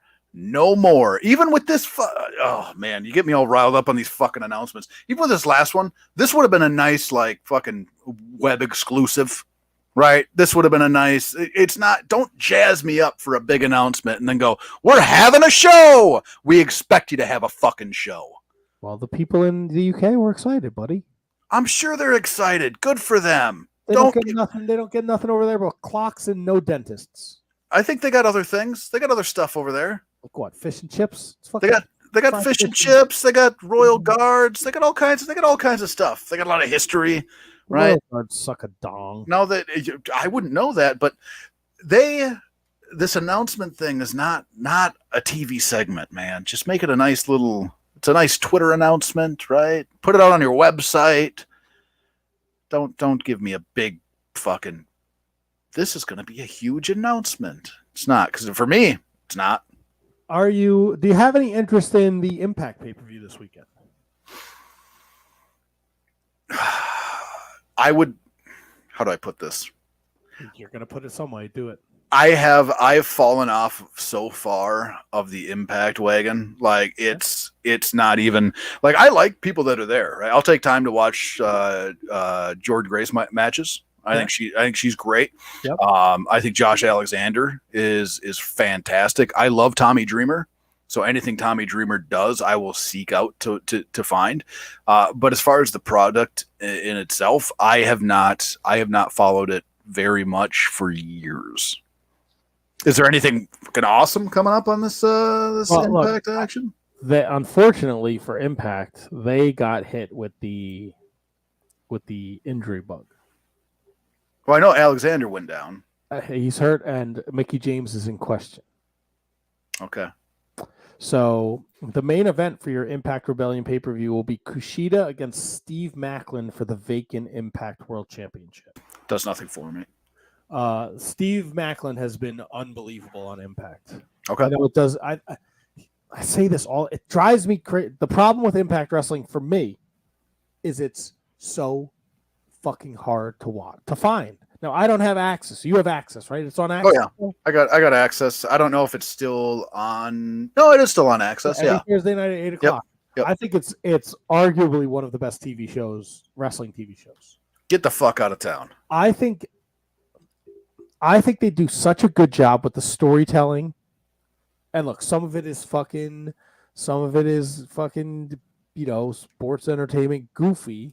Yeah. But for their storytelling is so lockstep. They do such a great job every week telling the stories. Who writes for them? I know Scott D'Amore is there. Mm-hmm. Hey! I'm sure Dreamer's involved. Bully Ray is probably involved to some extent. Yeah. And it's just, I don't have access, right? So it's on Impact Plus, but it doesn't show up till a couple days later. Jimmy Jacobs, Mott Spock says, is doing some of the writing. Okay, gotcha. It's such a. I just wish they did the gimmick where it was on YouTube for free, right? Was that a thing? It sounds familiar. Because Kevin was live tweeting every night. It Yeah. was like his thing, and we were getting so much traction, and all the Impact performers were getting involved. Like it was a really good thing, and then they went to that where you had to pay for it. Mm-hmm. And then it started like it was started on YouTube at the same time, but then there was like commercial breaks or something weird where it wasn't matching up and it wasn't worth the extra $1 a month that Kevin was paying because he wasn't tweeting in real time. Right. Yep. If you can find the time And maybe, this is something after this weekend, after Rebellion, you see where they pick up next. Maybe you check it out a couple weeks. Yeah. The talent's there, man. Now, Steve Macklin's been unbelievable since he's joined Impact. He's told great story after great story with Sami Callihan and Eddie Edwards, and this stuff is great right now with Josh Alexander and Kushida. The Mickey James story has been great, and they have such a great, talented women's roster with Deonna Purrazzo and Jordan Grace, and they had Kylan King is apparently a tag team champion there, which I didn't know about. Her and Taylor Wilde are the Coven. Okay. So they'll be defending their tag team championships against the Death Dolls, which is Rosemary and Jessica. I always loved Taylor Wilde. I thought she was fantastic. Trey Miguel's your X Division champion. It's Trey Miguel against Mike Bailey against Jonathan Gresham in a 3-way elimination match for the X Division championship. See, I'm interested in that. I like Gresham. The tag team champions, Bullet Club, Ace Austin, and Chris Bay against the Motor City Machine Guns in an Ultimate X match. That intrigues me. I've always liked the Motor City Machine Guns. It's either Deonna Purrazzo against Jordan Grace 1-on-1, or Purrazzo versus Grace versus Mickey James in a 3-way dance for the knockout title. I would rather see it 1-on-1. I love Mickey James. Mickey James is incredibly talented, and I think even though that she is even now underrated for as good as she is, I think she's always been just a little bit underrated and overshadowed by some other people on the rosters that she's been on. But just as it is in front of me, I would rather see that as a 1-on-1. Well, I think the idea was James versus Jordan Grace, and then Mickey James got hurt. Okay, gotcha. And I think her decision is literally the last, it's a last minute decision. They're going to make it before they tape or before this TV show airs Thursday. Okay, gotcha. A hardcore war. Fucking hate it already. You don't got to tell me. Team Bully Ray, which is Jason Hotch, John Schuyler, Masha Slamovich, and Kenny King, take on Team Tommy Dreamer. All right, I love it. I'm in. Who else you got? Killer Kelly, Yuya Uemura. Jesus Christ. Yuya Uemura. He's a New Japan Young Lion. Yuya Uemura. Uemura. That's yes. Why is it so hard for me to say? I'm not even reading the fucking. Frankie Kazarian. And there's one spot still remaining on that team, so we'll see who takes that spot. If it's Tommy Dreamer, I'm in. So we're doing a PCO Eddie Edwards in a casket match. I don't like the sound of a casket match. Love PCO. I'm not really big on Eddie Edwards. He's never really done shit for me. I love PCO. Gimmick matches are gimmick matches are hit and miss just in general, but that actually does sound somewhat intriguing. Is that on an Impact? Is that on an Impact app? Is that actually a pay-per-view? No, it's an actual pay-per-view. Okay, gotcha. One of their 4 pay-per-views. I would say, what are their pay-per-views running these days? $25? I think they're $39.95. You're charging $40 for an Impact pay-per-view? Oh, too much. I'll tell you what, I'll pay $40 for an Impact over anything the NWA does.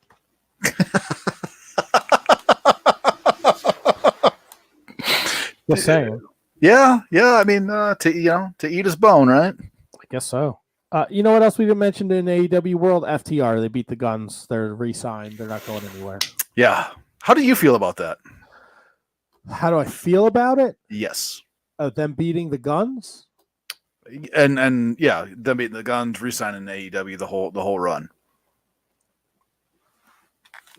I am hot about what they did with them in the IWGP Tag Team Championships still. Okay. Because I don't know, and I'm sure if I fucking listened to his podcast or read every fucking interview he did, you could piece together the story. I just don't understand why when they were the Ring of Honor Tag Team Champions and the IWGP Heavyweight Tag Team Champions, why they weren't on TV every single week defending one title or the other, why they were completely absent from New Japan,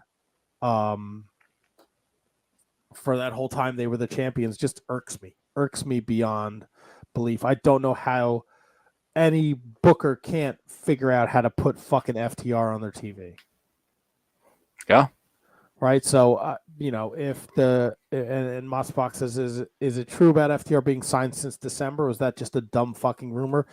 I saw a little blurb from Dax that was, I guess, pulled from his podcast that just came out after last week, where they decided to re-sign. I don't know if he mentions in that podcast when they decided. Gotcha. Okay.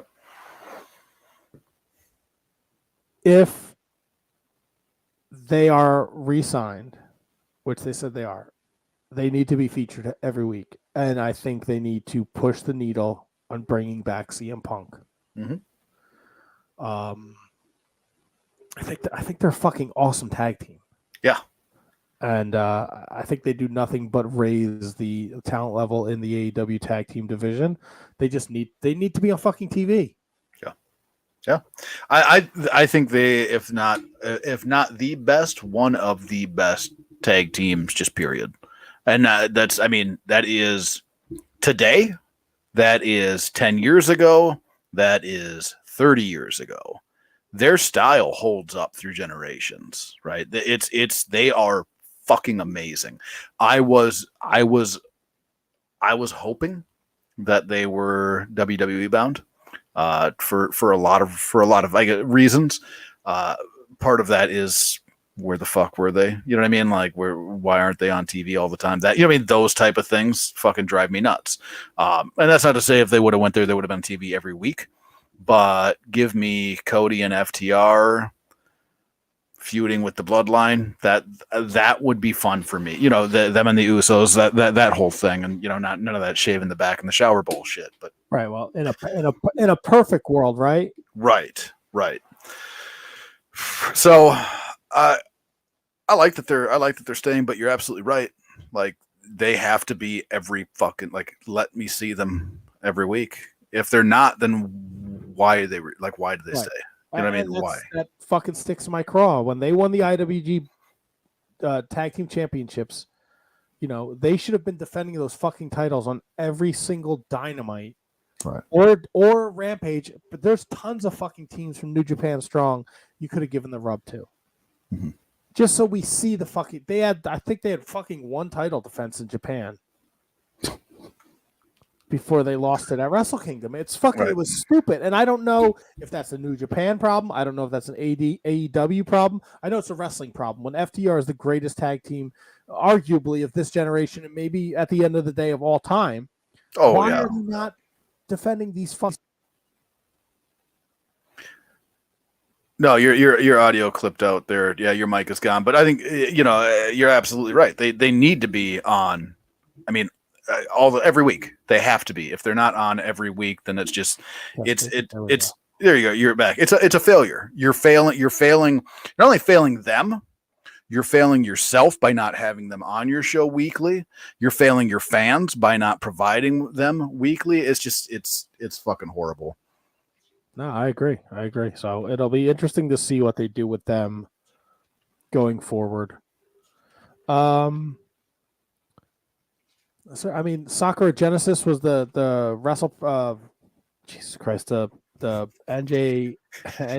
Are you still feeling tingly, Matt? Is the tingling wearing off? Sakura Genesis was the New Japan show that took place this past Friday night. I think I said this last week. Did I say it last week? What'd you say? The Forbidden Door idea is great, and I know I pushed Osprey Omega. Mm-hmm. Outside of that, man, we gotta leave well enough alone with what's going on in New Japan. As pertains to, I don't multiverse matches. Impact against New Japan is great. It's fun for the fans. It don't mean fuck all to either promotion. Right. I know they used what are they doing in DC this weekend? I'll be at the fucking show. You'll be there. Doing Motor City Machine Guns against Aussie Open against Okada and Tanahashi for the tag titles. Okay. That's the main event.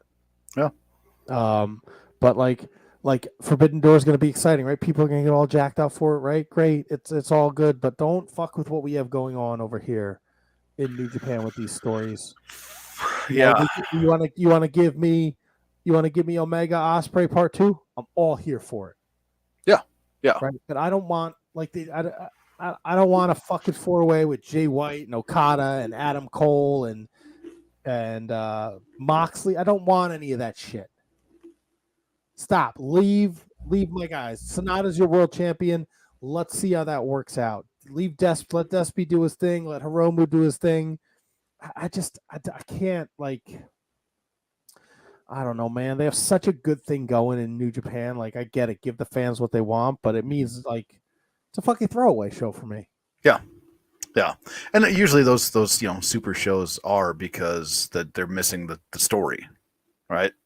Yes. You might get one. You might get one or two stories.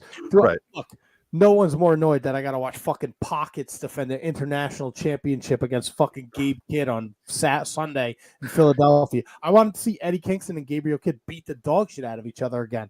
Pockets and Gabe Kidd. Yeah. If it fucking works, I'll be thrilled. I just don't get it. Yeah.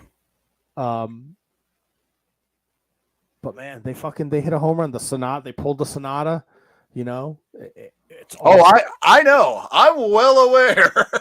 But my big concern now, I hope it's not like the Evil run, because Evil was the last guy they did this with during the pandemic. They had Evil leave LIJ, join Bullet Club, turn on Naito, beat Naito for the title. Okay. But then it only lasted like 4 months. They did a show in August, and Naito won the belt back, and now Evil's in the fucking House of Torture. I want to throw my TV out the goddamn front window every time I see House of Torture. Sonata is a different character. I like the group that he's with Taka Michinoku and Tai Chi and Kanamura and Doki. Whoa. You say Taka Michinoku? My man, just 5 guys. Get some. I mean, we're talking Taka. Oh, yeah, we're talking Taka. Get the fuck, how do I miss this shit? I don't know, bro. A fucking Taka 5 guys. My man. Just 5 guys. Oh, all right. Taka's there. I'm in. Yeah. No, just 5 guys is awesome. They're doing some great storytelling over there.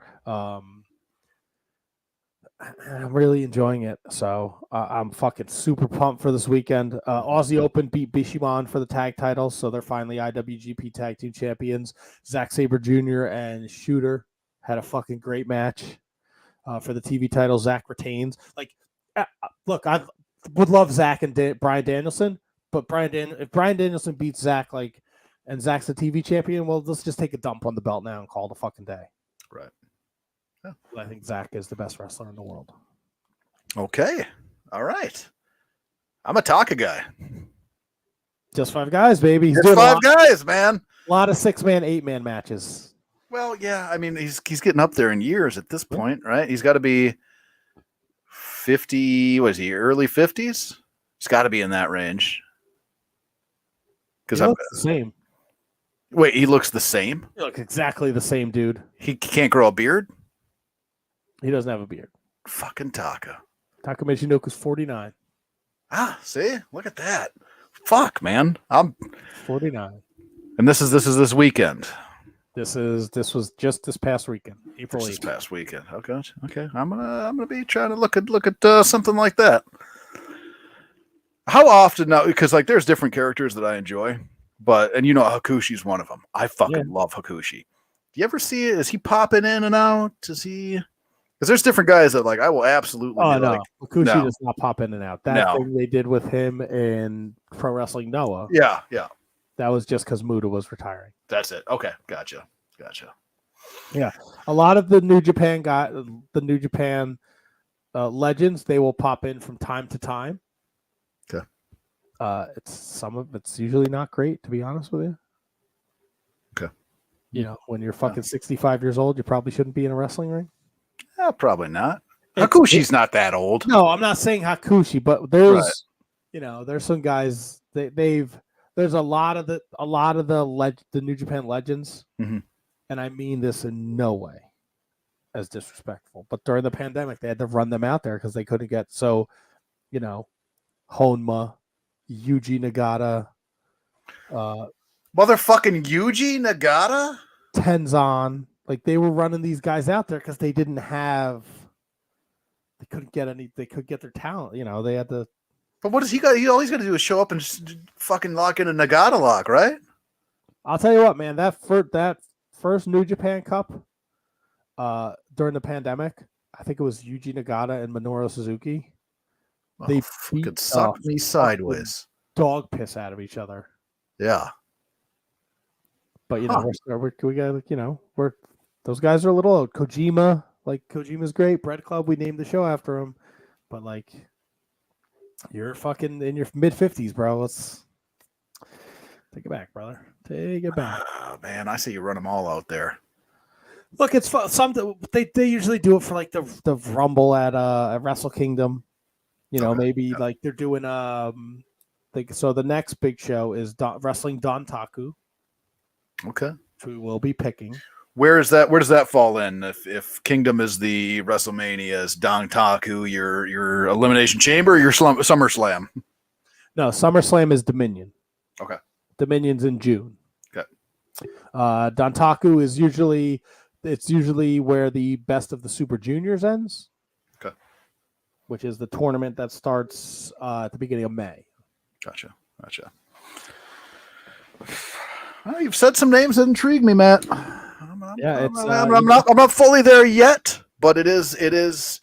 Like I say, I'm leaning a little bit more into it a little bit. There's still some things about their presentation that throw me off, but that's just me having to get over it. But yeah, I've checked a little bit out, and I'm still in infancy stage, right? Still infancy stage. Yeah, and that's fine. You know, and look, every show is not must see. There are matches. Right. Like Road to Sakura Genesis. They did like 4 I guess you'd call them house shows. Okay. But like one night it was Shingo against Aaron Hanare in a triad match. So the rules of the match were to win, you have to get a pinfall, a submission, and a knockout. Oh, fuck. In any order. Well, if he's knocked out, he can't submit. Right. Well, you tell the story, you know? Right. Kieran, Bread Club will be on Fight Flow. We're booked. I'm giving a lot away tonight. Kieran didn't really care for the match. He felt like it took a while to get going. Mm-hmm. I knew that it was a 38-minute match, so I knew what I was signing up for. Right. So you get yourself in that mindset. I thought it was fucking awesome. I think Shingo Takagi is one of the best professional wrestlers in the world with the way he sells, the way he makes it look real as fuck. Yeah. And the way he has that ability to pull, you feel the crowd, like he can pull the fucking crowd. Yeah. It's an Aaron Hanare 2023 is going to be his coming out party. He looked great in the New Japan Cup. And this was a great showing by him. So they'll have like on the Road to series, they will have usually a main event featuring a big feud. Mm-hmm. So now we're going to the Road to Dontaku. So at the end of Sakura Genesis, Hiromu Takahashi, the IWGP Junior Heavyweight Champion, came out, challenged his former stablemate Sonata for the championship belt, because that's Hiromu's goal, is to be the reigning most defending IWGP Junior Heavyweight Champion, but also one day have the IWGP Junior Heavyweight Championship main event Wrestle Kingdom. So he's always challenging the champion. So I think this is going to be a lot of fun, because they've only had one match in their history, and it was back in 2012 when they were both kind of young lions. Okay.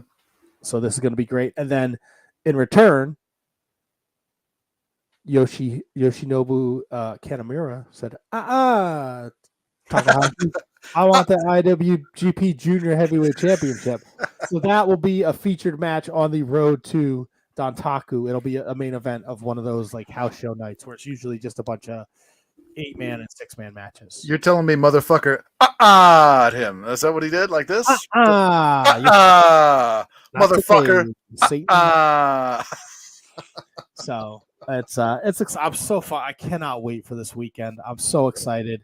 I'm gonna get to I'll be one of the first people to see the brand new IWGP World Heavyweight Champion Sonata in person. We're gonna see fucking Tanahashi with his dumb missing teeth. We're gonna see Okada, Aussie Open, Zack Sabre Jr., Tom Lawler. I'm fucking excited. I'll be in Washington D.C. Saturday. I'll be in Philadelphia Sunday. Pew pew. Can't wait, buddy.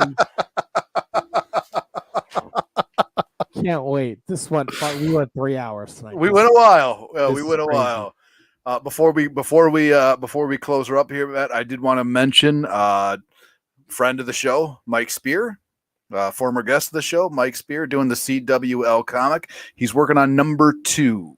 Number 2 is coming out there. I think he's got a Kickstarter going, so go check it out. Issue number 1 was fantastic. So you take the time. I think he's got just Etsy stores. He's got a big ass box of comics. He'll send them to you. You buy them from him. And number 2 is, I believe, on the way. And I think the Kickstarter's up. So definitely take a look. Take a look at that. Fucking Needle Wiener in the chat here is pew-pewing us.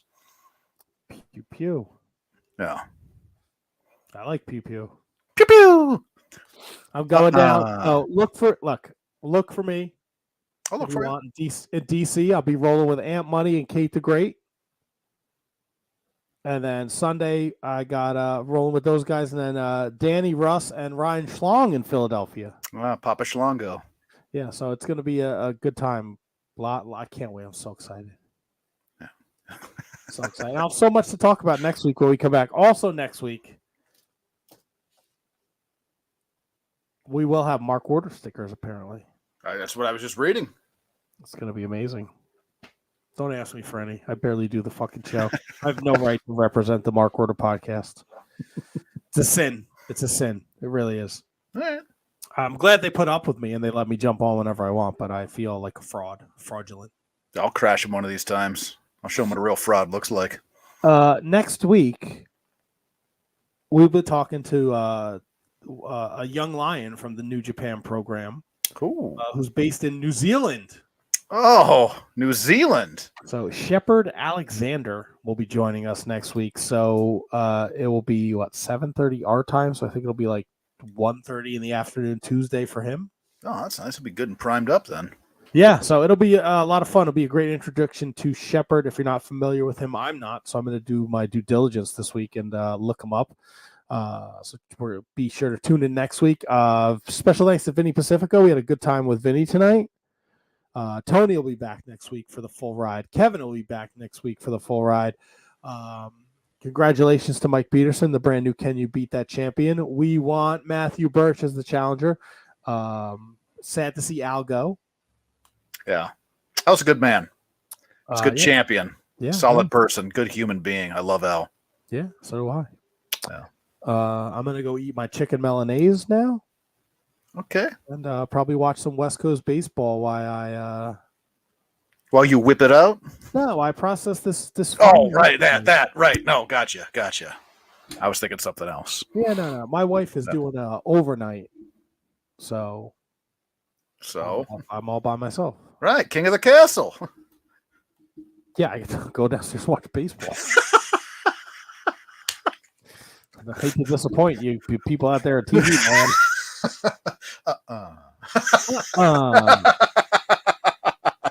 All right, that's enough. Be sure to check out the Shining Wizards Network. Shining, what are we calling you, dude? What is this? What is our moniker for you? Are you just Shining Wizards HK? I'm handsome Kevin, man. That's what I've always been. Yeah, but I am Shining Wizards Matt. Tony is Shining Wizards Tony. Kevin is Shining Wizards Kevin. Mm-hmm. You are what? Shining Wizards Handsome Kevin? Yeah. Hey, since that down the aisle, man, I've always been handsome Kevin. I don't see any reason to leave it now. All right, it's very mouthy. I'll show you getting mouthy. It's a lot of words. That's all. Yeah, I know. Words can be tough, buddy. I get it. Like we could say Shining Wizards Rogue. But then I don't want to lose the handsome Kevin. And the handsome Kevin's not going anywhere. You're not losing anything. Nothing is lost. All right. I trust you. I'm just trying to figure it out. This is teamwork makes the dream work, buddy. Right. I know. I'm with you, man. You know I believe in the teamwork. I should have wore socks. My feet are cold. Inside the house?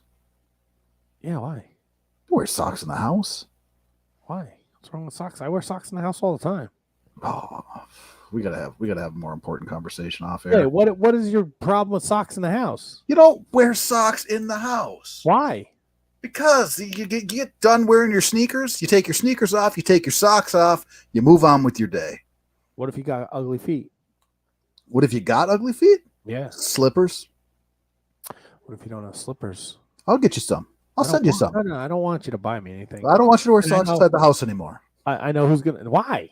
It's just weird, man. No, it's not fucking, weird. It's fucking weird. My floors are cold. I have nice wooden floors too. Kate will tell you. As do I. You throw your socks on, you slide right across them like it's cocktails. Cocktails. Slide across them like it's cocktails. Yeah, like it's that fucking movie, right? With Tom Cruise in his underoos. I think you're mixing two different movies. No, socks in the house is not weird. It's got to be I'm not walking around. If I have fucking people, no. Yep, socks in the house is weird, man. I told you. No, man. Look, so I'm one of those people when you come over to my house, I ask you to take your shoes off. You're not asking people? I am. I say, if you don't mind, can you take your shoes off? If someone says, I do mind, I don't care. I'm like, all right, whatever, man. Right. But then I'm not going to, no, then if you take your shoes off. So if I come to your house, I get shoes on, or if I take my shoes off, I got to take off my socks? Now, here, as a guest, you're welcome to keep your socks on. As a guest, yes, you're welcome to. But in your own home? It's not cocktails. It's Rick. I knew it was, yeah. Thank you, Anthony. But you take when you're at your own home, you're done for the day. Shoes gone, socks gone, done. Well, my feet get cold, and I don't want slippers. Slippers make my feet sweat. Maybe we'll get you some footy pajamas. No, I'm not big on the pajamas. Well, and neither am I, man. But I'm just trying to find a solution that works for all of us. Socks work for me. It doesn't have to work for you. Doesn't work for me. So when I have people over, I'm supposed to keep my nasty feet out. I got a walnut toe, bro. You walnut toeing me, bro? Just on the left foot.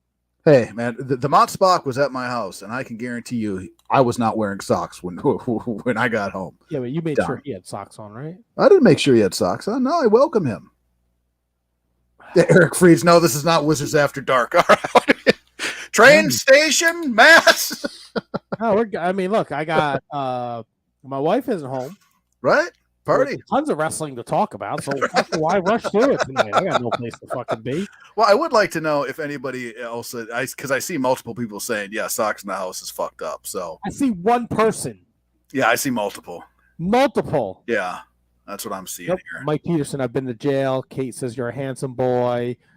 Mock Spot says socks in the house is weird. Risky business. Hell yeah. Slip inside and baseball cards. That's one person.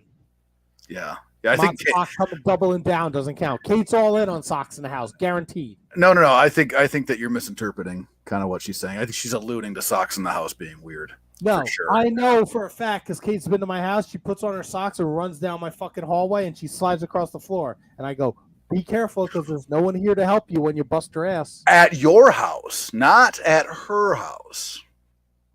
See, there's a difference there. When you're a guest, there's a difference. Kate says socks on.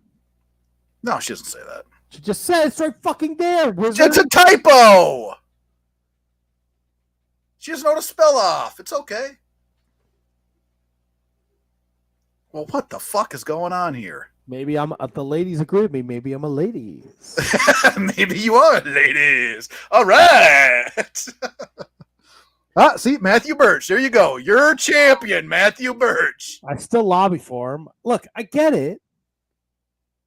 I like to put socks on. I'm very conscious about my feet. I'm sorry. All right, I got you. I understand. And my feet get cold. I got an old house. Okay, I got you. And then I got cold feet. I should have wore socks. Rogue Palace, man. When you stay at Rogue Palace, trust me, you will not need your socks. Well, I will keep my socks on. I don't want my feet being out. All right. Maybe we'll get you some slippers. We'll get some custom mat slippers for you. A T on each foot. No, you know what happened? My brother got me socks. Right, Yeah. I love them. They're great, but they say L on the bottom for large. Every time I wear them, and I sit in my chair and people are over. Fucking L on your foot, you stupid. I'm like, first of all, they're on both fucking socks, and it means large, asshole. I know my left and my right. Thank you. Kate says slippers option A, socks option B. See, but she's not wearing socks in the slippers, man. No, you can't do that. Your feet will be See? Exactly. So socks, no. Look, Anthony, if you want to come to my house and you want to go sockless, knock your fucking self out. I'm not wearing I'm not wearing socks. Are you wearing socks when you're wearing like flip flops and slides and shit? No, first of all, I don't wear fucking flip flops because I'm a fucking man. And when I do wear flip flops, I don't wear socks. I'm not European. I'm not a douchebag. I don't have a fucking broccoli head. Fucking broccoli head. Yeah, you know, fucking that's the thing. The kids with that dumb. Every kid has the same fucking dumb broccoli hair. I don't know about the broccoli hair, but the sides are shaved and their hair just sticks up. They look like a fucking head of broccoli. Oh, God, no, I'm with you now. Yeah. And they wear their fucking slides with their socks on, like fucking European dipshits. Huh? Your man buns. How about I fucking kick you down a flight of stairs, stupid? All right. I mean, you're welcome to. This is a hot topic. Yeah, no, Mike Peterson. My socks stay on until it's bedtime. Kate, bare feet are disgusting, especially man feet. Mike Peterson, he wears nope, that's not important. If your feet are attractive enough to be exposed, OnlyFans is the way. Kate, we've been telling you that for years. We've been telling you that for years, Kate. Okay. OnlyFans. Socks on or off when you're knocking boots. You gotta take your socks off. Can't keep socks always off. Right, I agree. No, Yeah. you really gotta take it down a level now. I mean, unless you're doing one of those quick hitters. Then I feel like I still have to take my socks off. It's fucking weird. What? But it's just a quick hitter. What? No.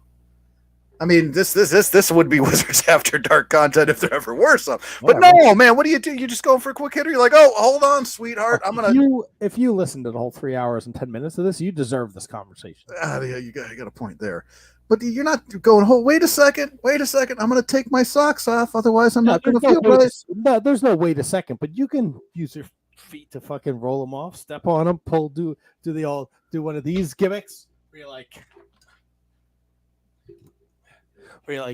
you take your right foot and then you push it down. Oh, you do the push down? Yeah. You step on the front and then you fucking fling it backwards. Yeah, you do the step and fling.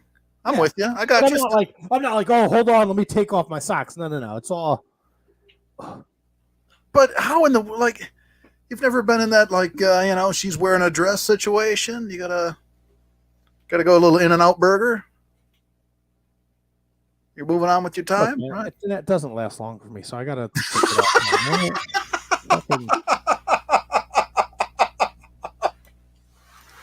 So I do what makes me comfortable. All right.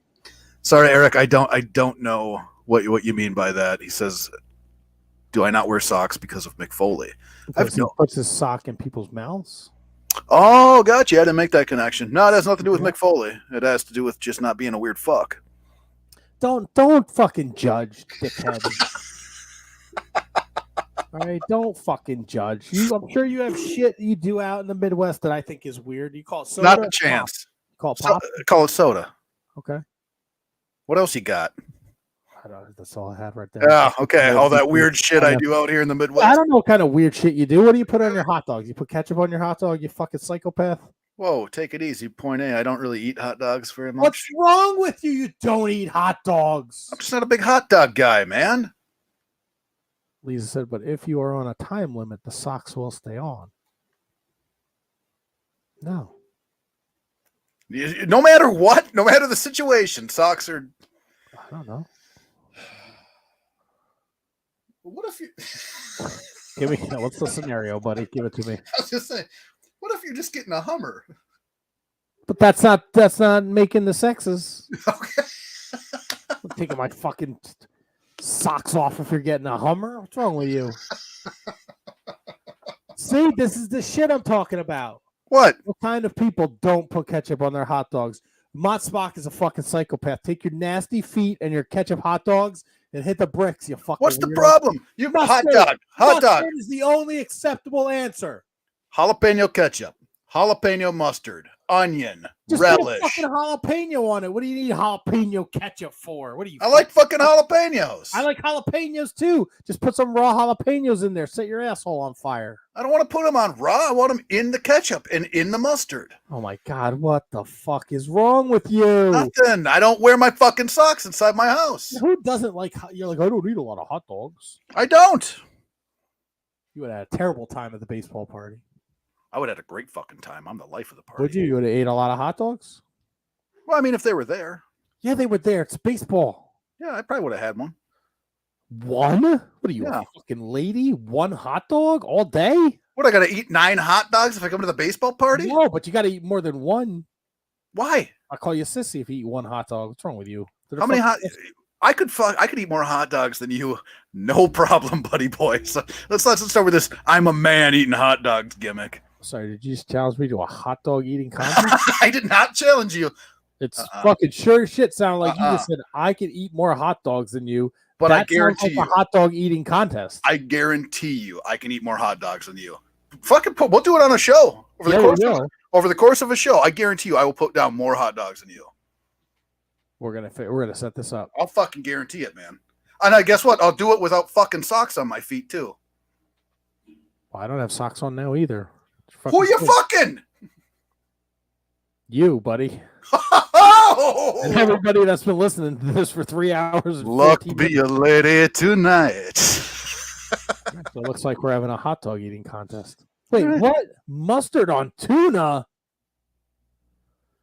That's it. Canada, you're out. Canada, you're out. Mustard on tuna. Huh. I that one's by me. I don't know that one. Oh. Now, T-Dom, can we clarify what Kevin you're talking about? I think we both know. He's not even here to defend himself. Yeah, I know. I didn't bring up the comment, though. I could do it. Hold on. Fuck you, Tony, you piece of shit.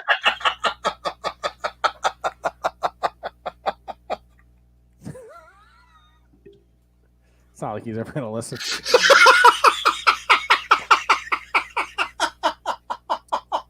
Next week he'll be like, who won Can You Beat That? I listened, but I forgot. See, Tony's right. See? Yeah, HK knows. All right. Well, nice fucking stupid banana on pancakes picture, you fucking asshole. I think that's a tribute to when KJG was doing Jack Johnson covers. Tribute to what Tony sits on every night before he goes to bed. It does kind of look like his chair now that you mention it. He's in the chair too. Congratulations. You're really in the inner circle. All right. Oh, Nannerpuss, of course. He's gonna be fucking 50 next year, and he's fucking yelling at Nannerpuss. What the fuck are we doing with our lives? Jesus Christ! Right? Again, it has got to get to a point for him where he's like, I'm not doing this every Monday anymore. Oh, no way. No way. What's the cutoff age? There's no cutoff age. 50? Is it 55? No. Man, I think as long as you still got your faculties, like you're there. He fucking shits his pants every morning at the breakfast table. But he doesn't need, like, we don't worry about shitting his pants when he's just talking on the mic. Yeah, but what if I'm around, like, what if I go to his house to do the show with him and he shits his pants in front of me? Well, then you got to worry about that, man. Yeah, like you like to say, that's a you problem. You know it's very well happening. What if it's like I'm concerned for my friend. It's not like funny anymore. Like he shits his pants. He doesn't even know it. He doesn't know what to do with himself. He's just sitting in front of the microphone. I like the NWA now. Yeah, I mean, I don't think he's going to go that far apart. I don't know. He's fucking... Look, man, he could be like an Asian person, right? I know one day I'm going to wake up and my wife's going to look like Lo Pan, like that. Fuck. Not like the good Lo Pan, like the real, go with green eyes, like that. It's going to be bad. Okay. All right.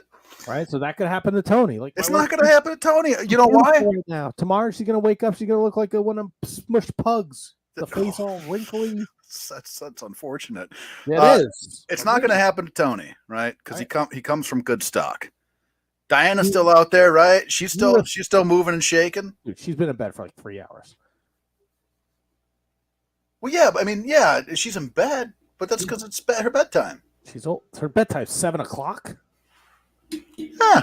So we have to worry about these things. What's the problem? We don't have to worry about Tony.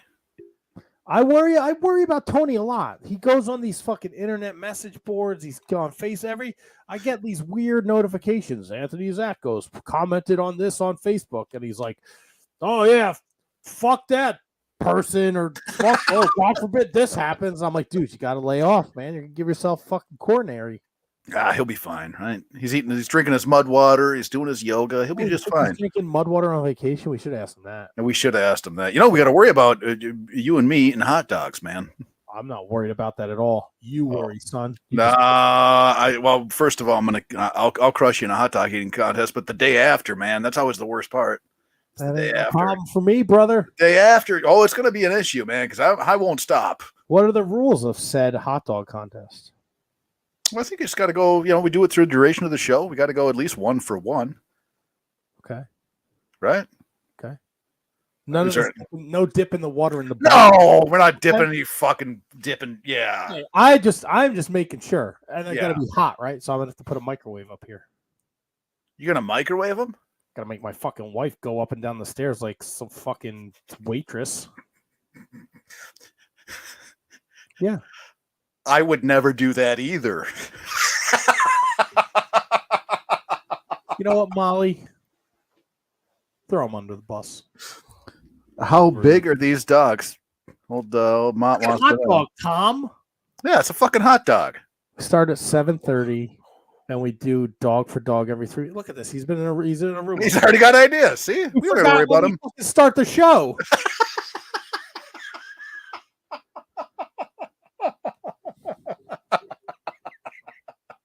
You got a point. A point. Maybe you know what I'll do. Maybe I'll grill them all up before the show starts. There you go. Now I got to say we do have to get the same brand of dog as well. That's going to be important. Yeah. Get some fucking weird fucking. What? Can we just get like Ballpark Franks and call it a day? Is that okay with you? I mean, maybe. I mean, we'll see. This is shenanigans already. This is that committee influence. No, what do you mean shenanigans already? We'll find the right dog, a dog that we can agree upon. What's wrong with a Ballpark Frank? Hey, I gotta do some research on these Ballpark Franks you're talking about. Research? You're such a hump. Well, Ballpark suck gets the breaths. How about you getting it too, fat boy? Enjoy your vacation, Tony. Mott Spock. I mean, you get the small Oscar Mayer bullshit dogs. So you get a nice quarter pound hot dog. Is that a real thing? Ballpark is like, everyone's a fucking hot dog expert now. See? So you fucking assholes having hot dog eating contests on your own time. Yeah. You're in the fucking Discord.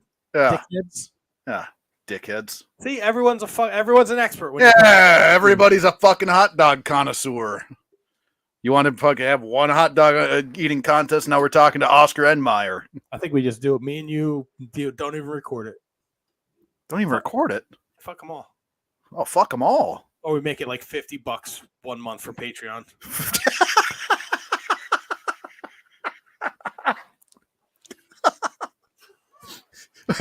I wonder if they'll let us stream it in China.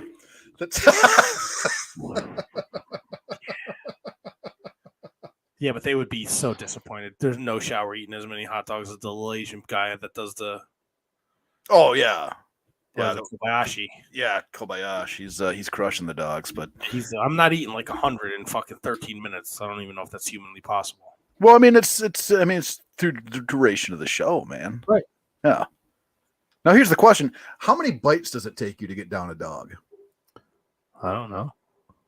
That's going to be your downfall, man. Why is it going to be my downfall? It'll be your downfall because I know that I can get one down in 2 bites. Okay, good for you. Yeah. If we're going 1 for 1, it ain't a race. I ain't in no fucking rush. Oh, see, you already got the wrong thought, man. It's all right.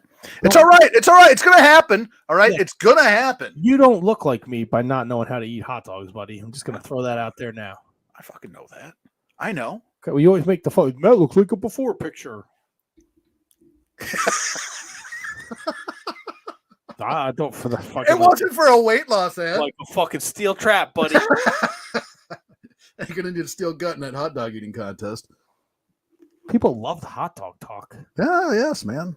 I mean, I think that's what they want now is they want the hot dog eating contest. See, I think I'm with the Mark Order here. You got to eat at your own pace throughout the show. Yeah. So not one for one. You just eat and eat and eat. But how are we gonna know? How are we gonna know what hot dog you're on? Right? Well, how are we gonna know the space? There's fucking 4 of us, so one KJG can track my dogs. And no, you know what? We got to flip it. Because you and Tony have this weird fucking. You'll both cheat to fuck me. There's out of no hockey fucking way. You'll fuck me out of the. Can you beat that championship?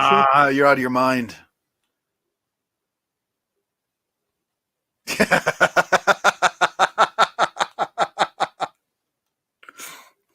We might be on. We might be on to something there. I don't know if she's gonna.